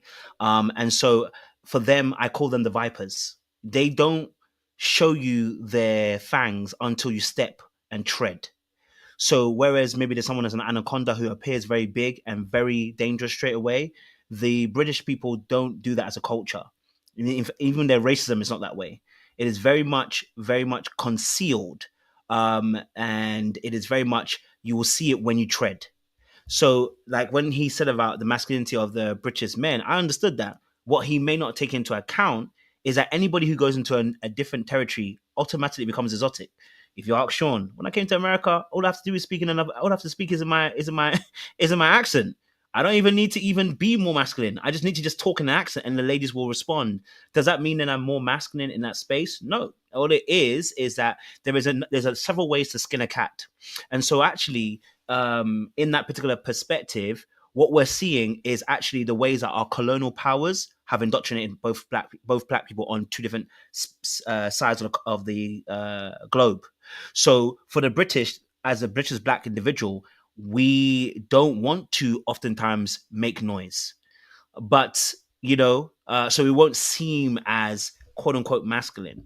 But that's just the colonization playing a role in terms of what our masculinity will look like in that aspect. But then I gave another example. I said the Nigerians that come over from both, Nigerians have a very strong culture. I say them rather than Ghanaians because Ghanaians are a bit more chill and a bit more calm. If there's somebody who's going to colonize the world as an African country, it will be Nigeria because they don't give a heck. Yeah. And so someone like Nigeria, if Anthony Mackie maybe potentially had gone to Nigeria, he'd have found out what masculinity looks like to them. He'd have found out that they would have blown him out the water. In fact, they would have shown, if he thought it was about money and how to dress, they would have blown him out of the money. They would have blown him out about the dressing. Anything he thinks he can do, Nigerians believe they can do it more than you can ever do. That is their nature. That is their aspect. But that is not what masculinity is in totality. What that is oftentimes us as masculine individuals showing our peacock feathers. We are boasting, you know. But you know, when it comes to Nigerians, and Americans, you know it, you feel it now. You know how the ladies now. I talk to many American women, and they'll tell you, "Give me a Nigerian." I'm like, "What do you mean, give me a Nigerian? What do you give it?" Well, only because of what he gonna do. Right now, whether he's going to be the match material or not doesn't make no difference. What does that mean? Does that mean that he's more masculine? Well, he's showing up some of the masculine traits. Doesn't necessarily mean he's more masculine. He's emphasizing some of those traits. So I think when Anthony Mackie made that comment, I understood what he meant. You know, you have to understand that when you go to another place, that you are going to show up differently. You're automatically going to look different. You know what I mean? And that gives you almost a little bit of a boost. But also because we come from countries that have colonized other places, right? Like if you go to Africa, the reason why they're looking at you or looking at me in a particular way is because they hear your accent and they go, and not only your accent, your skin, my skin, how the sweat comes down my face, they can tell I'm not from there. So they already they can see, okay, this person is probably exotic. Maybe he has British money. Because again, we understand there's GDP difference between us and Africa. Now, if the power shifts and Africa becomes a powerhouse, they will look at you like dirt. It don't matter how much you show up. You can bring all the muscles you want, but it's because there is something backing you that's actually not you. It is your colonial state. And that's why when you step into a place, you can have the confidence and step into a place like that.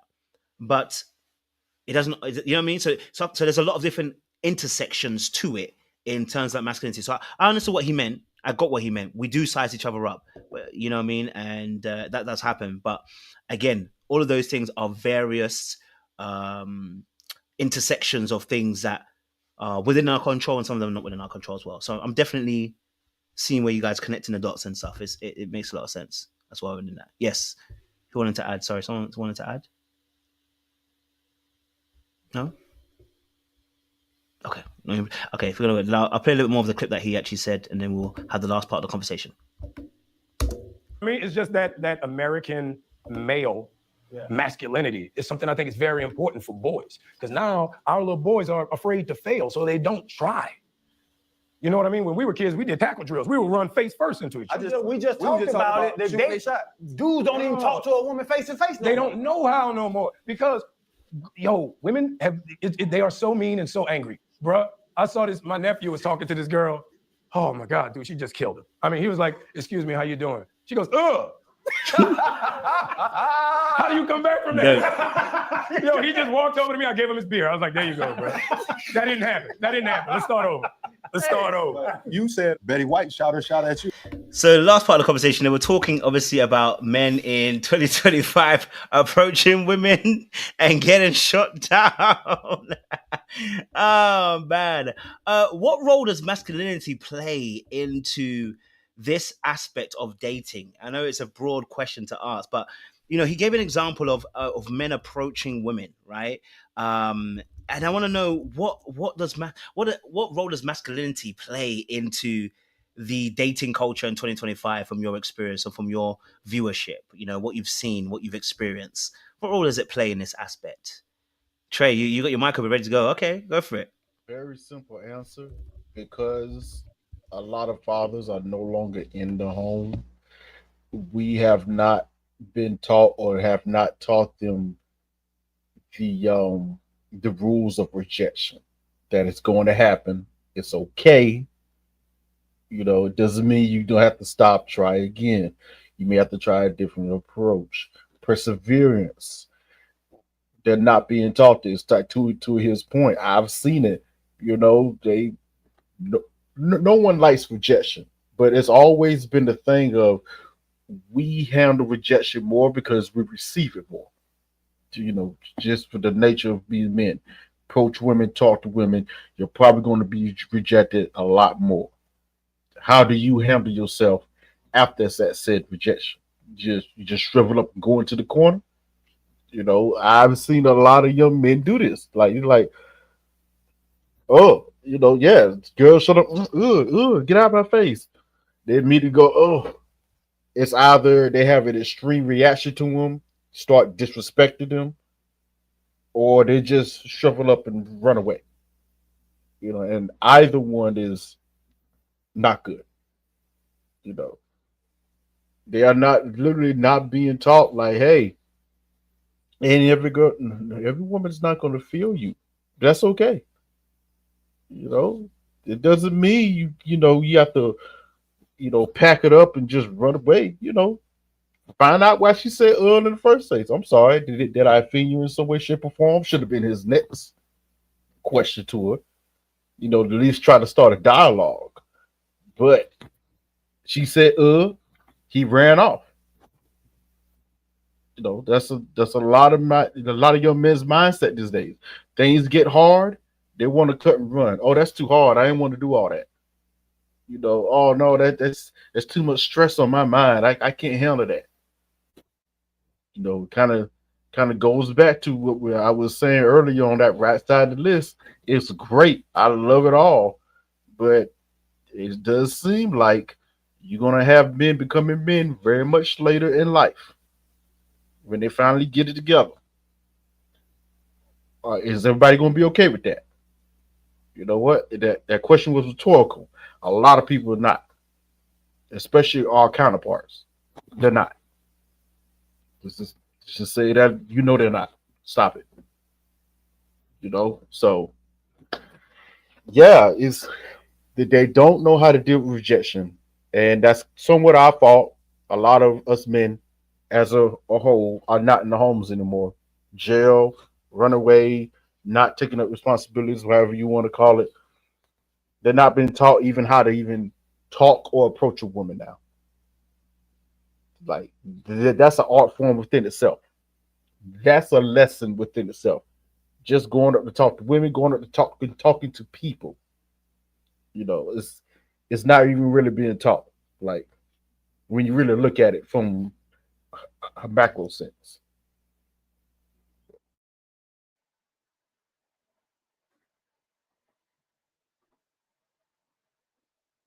Mark?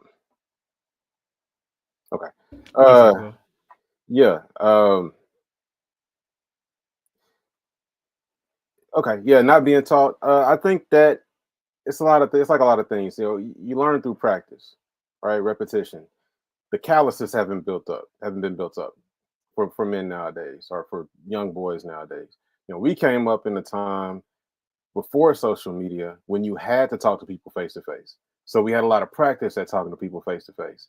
One of my favorite pastimes as a teenager was going to the mall with my best friend and getting numbers. You know what I'm saying? Like people don't get numbers no more. Right now it's what's your social media, but to get numbers, like you got to walk up to a girl a lot of times with a group of girls around her, or sometimes even with their parents, and say, "Excuse me." You got to be polite because you're not approaching one person off by themselves. You're talking to a group. You got to be polite. Excuse me, and introduce yourself, and then shoot your shot. And our older men taught us that you're gonna get some no's. You know what I'm saying? Like some of them gonna say no, but if you don't try, you never know. And you just learn, man. And it's just it's not. I think the reason, like, and I've heard from women about how the crash outs, when they're afraid almost to deny a man because of his reaction or his potential reaction. Women giving out fake numbers because of the potential consequences of giving somebody or telling somebody no. I think that's because these guys haven't built up those calluses. They didn't grow up learning how to approach people, grow up learning that, okay, there's a good chance that she's not going to like you, regardless of how much sauce you think you got. She might not like you, or she might have a boyfriend, or she just might not be in the mood. She might not want to be bothered right now. A lot of times she may say no because she's upset about something else, and you're just kind of getting on her nerves in the moment. And you have to just understand that you're talking to a human being, not just a target that you're trying to acquire. This is a human being. How do you approach this human being? How do you get this human being to listen to you and feel like you're worth their time? That's something that you have to do through practice. And I think with social media, where now, a denial can be as simple as, being left on red. Like you're not getting that in your face. No, like, I don't like you. You're ugly, whatever the term. I've always had height to my advantage. So maybe I got a few less no's, but I got plenty of no's. And every time I never got like angry. I don't understand guys getting angry when girls say, no, I really don't. first of all, there's way too many beautiful women out here to get angry, just because one doesn't want to give you her number or one doesn't want to give you time of day. But I really think it's because they didn't develop those calluses, man. They didn't grow up going to the mall and shooting that shot. They didn't grow up, getting phone numbers, not just, following people on social media, shooting their shot in the DMs. And then if she doesn't reply, then, that's you taking the L. Like, nah, man, this is a face-to-face interaction. And that's just not something that men nowadays have a whole lot of practice in. But, we did, fortunately. And I think that serves us well even now in just dealing with people in all circumstances. Because trust me, if you can walk up to a group of 15-year-old girls as a 15-year-old boy, if you can walk up to a group of 15-year-old girls and shoot your shot at the one in the pink, you can do a lot, because that takes some balls. You know what I mean? And it's parents. I've said, excuse me, ma'am, can I talk to your daughter? Like, come on, man. That'll teach you how to move around in the world a little bit and how to be respectful, how to present yourself. You know what I mean? And that's just not something that kids do nowadays, man. They just, I don't see it. Man, bro, I want to hang out with you because you had some boldness. Because ain't no way I was approaching no girl with their mama or their daddy, nobody. Hey, low key, that's sometimes that's the best time to do it. Hey, you know what I'm saying? Because if you can be respectful right there with mama right there, bro, you get mama on your side, bro, you in there. Yo, when you calling, because back then they didn't have their own phone, so when you calling, you gotta talk to mama anyway. Like, hey, Miss Smith, yeah, this is Clarence. I met you at what? Yeah, oh yeah, get your daughter. Go get her and put her on the phone for sure. I had whole conversation with parents, bro. Whole conversations. Parents get you in the door, man. What? Yeah, absolutely. Once I'm in the door, but like walking up on somebody with their mama or their daddy there, I didn't have that level of boldness. I ain't got it now. At 40 plus. Straight walk up. And you do it off a straight walk up, especially if they're there with their mama. First of all, you show respect to her, and as you talk to her, be like, ma'am, I approach you because I find your daughter attractive, but I don't want to come up and disrespect your setting without acknowledging you first, so to make sure it's okay with you. Boom. Oh, you a thoughtful manager, man. You ma'am, you guys should stay here so it can be a supervised conversation. What?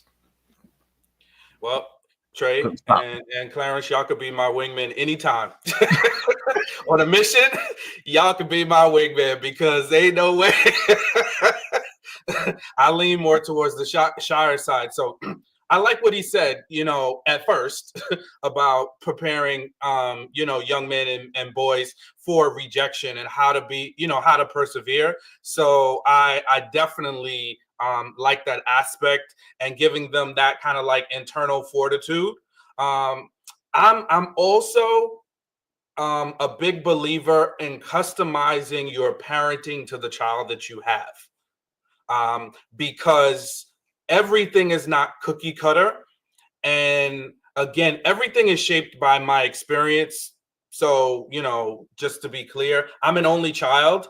So fortunately, I was the benefactor of a lot of attention from both of my parents, because they had no other children to focus on, So I got the breadth of all of their, all of the things that, they needed to focus on, So I think that also, that shapes my experience, because if you have siblings, if you grow up in a different household, that you're not going to operate in that lens. So I do think it's important that, parents really do spend time. Like, if you are teaching your child something and they're pushing back, or they're shying away, or they're seeming like, okay, this makes me extremely uncomfortable. I think it's important that we pivot. And it's not that the lesson isn't important, but we make sure we're tailoring it and we're understanding and we're talking to our kids.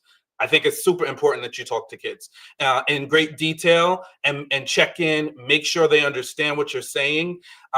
Because without that context, kids are going to fill in the gaps, and we don't necessarily want them to fill in those gaps. You know, there's a show on Netflix called Adolescence. I haven't watched it all, but I've seen some of the clips, and that's kind of an example of an extreme when, you know, young boys are left to their own vices.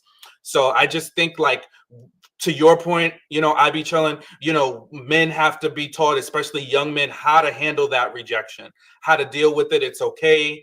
It's okay if a young lady just is, you know, not open to what you are. You know, if you want to approach her, you are in a, you know, a situation with her and she's not interested, it's okay for her to be that way. The one thing I wish Anthony wouldn't have leaned into was the women are mean narrative. I wish he would have just leaned away from that and just shared his example, because that kind of, you know, when you talk like that, the stereotypes drive behavior, and it also colors the interaction that we as men have with women. So when our male role models make broad statements like that, although it's kind of like funny, we may say it, you know, amongst men unto ourselves, you know, man, I talked to five women and they was just, you know, killing me. They were all rude, you know.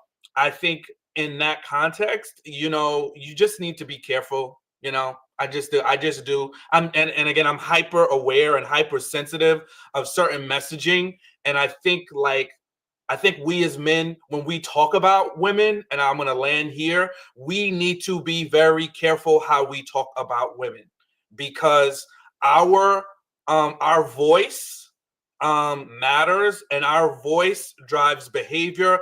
Other men listen to how we talk about women, and I think they can gravitate to what we say. And it also, you know, it can go either way or another. And I think we've seen too much lately of men, especially our brothers, being hypercritical, extremely negative about our women. And I think that doesn't cover them and protect them. And I think it leaves them in a not so safe space. So as much as sometimes it's a joke, as much as sometimes it's just, you know, we just having a barbershop locker room moment, I think we just need to be a little bit more careful about our messaging, you know. Yeah, I think the dudes that talk like that to the majority of men who have a lot of negative things to say about women, there's an issue with them, obviously. Like, bro, like you probably didn't even brush your teeth before you went up to her. That's why she was mean. Your breath stank. You was all in the face. Like, there's. I really appreciate your mindset, Sean. I'll say that, man. I feel like you are like who we would all be in an ideal world. Like, it's as far as like how you notice certain things, like the way things are said and how they could impact other people. Your hypersensitivity, I don't think is anything to be apologetic about. I think it's good because it helps keep everything in check. Even though you and I, you know, have disagreed on a lot of points in this talk, I really appreciate your perspective because you're making me think a little bit about some of the ways that I approach things. You know what I mean? And it's because I don't come from as healthy an environment, you know, just straight up as far as like, you know, having your father around, I think it makes a world of difference. But so I just want to give you your flowers, you know, in that sense, and give respect to you for your perspective, for the way that you are hypersensitive, and the way that you do seek to protect those, you know, who need protection. That's very manly of you. It's very masculine of you to be protective in that sense. But yeah, man, I agree that we do have to be careful about how we say certain or how we talk about women, specifically with young men, because we don't want to give them the impression that you to expect, you know, for them to be rude to you. So they're already going with their guard up. Like I said, it could just be a bad day, you know. But yeah, I definitely appreciate your sensitivity to that. Yeah, thank you, bro. And listen, I've grown. I've grown a lot, you know, and in this space, I've learned a lot in here, and attribute a lot of the things, you know, I have my foundation and my core, but, you know, I didn't come into this space, you know, like I am. And I still, you know, I don't get it right. I aim for the best, but I don't get it right. I mess up. You know, it's been displayed on this channel, you know. I've had my moments with women, you know, and not being the best version of myself. So, you know, I don't want to project that, you know, I have it all figured out. But I appreciate you, bro. You know, and I think we all learn and grow by hearing different people's perspectives, which is why, because when I heard him, you know, because the first time me and Kojo talked about the clip, I was done with him. within the first 2 minutes, I had heard a couple things, and I was like, yeah, me and Trey even talked about it a little bit offline, and I was like, you know, and then I said, you know what, let me hear the brother out, and I'm glad I listened to the whole thing, because I did hear and see a lot of value in some of the things that he was sharing, you know, whereas I kind of discounted a lot of his messaging at the first clip. So, you know, I think, listen, we definitely, to your point, we have to learn and evolve. You know, we can't be stuck and just think, oh, we have it all figured out, and anybody that challenges us is, you know, they trying to attack us. No, the challenge, the growth, the development is good and is healthy. And lastly, you know, I think I don't talk about it a whole lot, but my dad wasn't perfect, you know, and I think through therapy and healing, I learned to take the good things and realize that he did the best with the tools that he had.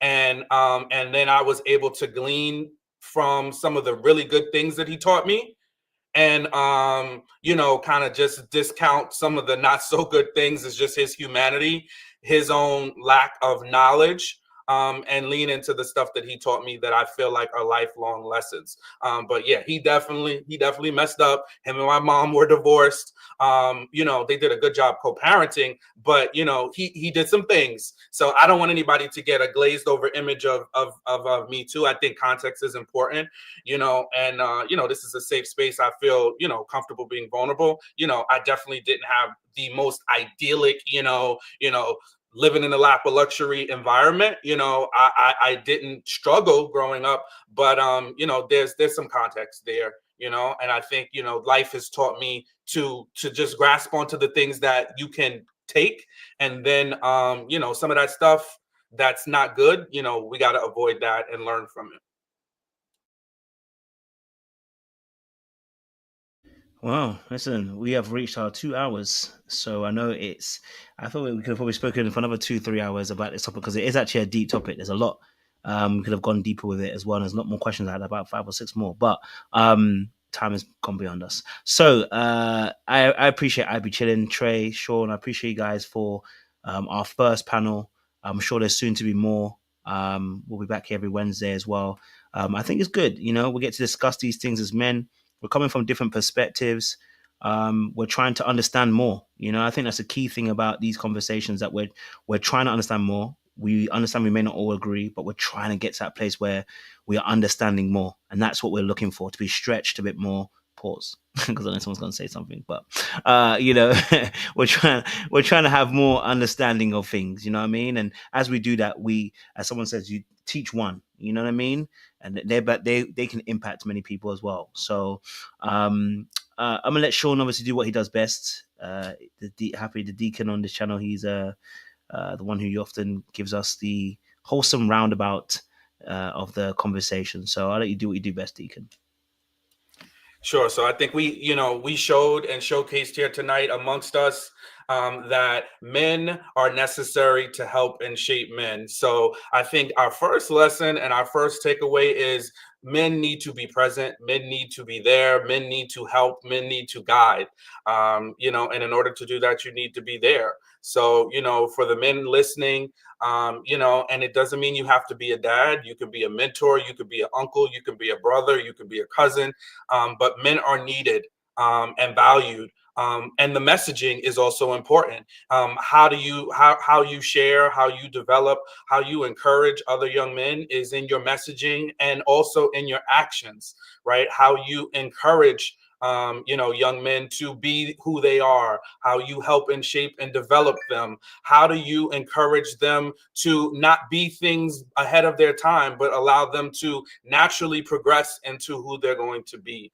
And then also, and most importantly, how we teach men to engage with women, because we are more powerful. We have a strength advantage to women. So how are we teaching men to engage with, respect women and young girls is super important. So that can't be left out of the equation. Back to you, Coach. Thank you very much, Deacon. I appreciate it. Audience members, thank you so much for joining us today. We'll be back here next week. I think we'll continue the masculinity conversation, but in a slightly different trajectory. The question I guess I'm asking is, around having my notes here, do real men show emotion? Do real men show emotion? So as a part 2 to the masculinity conversation, we're talking about, do real men show emotion? You know what I mean? And as you've eloquently broken this conversation, I'd love to see what happens next week as well with you guys. Again, I'll be chilling. Just let them know where they can find you, where they can, get in contact with you and get a hold of your great content as well. Yeah, man. Here on YouTube, it's just I be chilling with 3 L's because somebody has the regular version. But yeah, I be chilling with 3 L's at I be chilling on YouTube. On Instagram, it's just I be chilling. But yeah, man, I be chilling, man. I appreciate it. Anyone else? Anything that we want to support? Trey, Sean, you have anything that we should go to support? No one's writing no books. Not yet, anyway. All right, cool. Well, listen, audience, it's been an amazing conversation. We've had a good time, and I appreciate everybody who has come through for this conversation. I'm going to leave you with a masculinity chart, just for anybody out there, okay? We're going to love you and leave you like this, okay? All right, don't do anything I wouldn't do, okay? All right, behave yourselves out there. It's a much appreciated.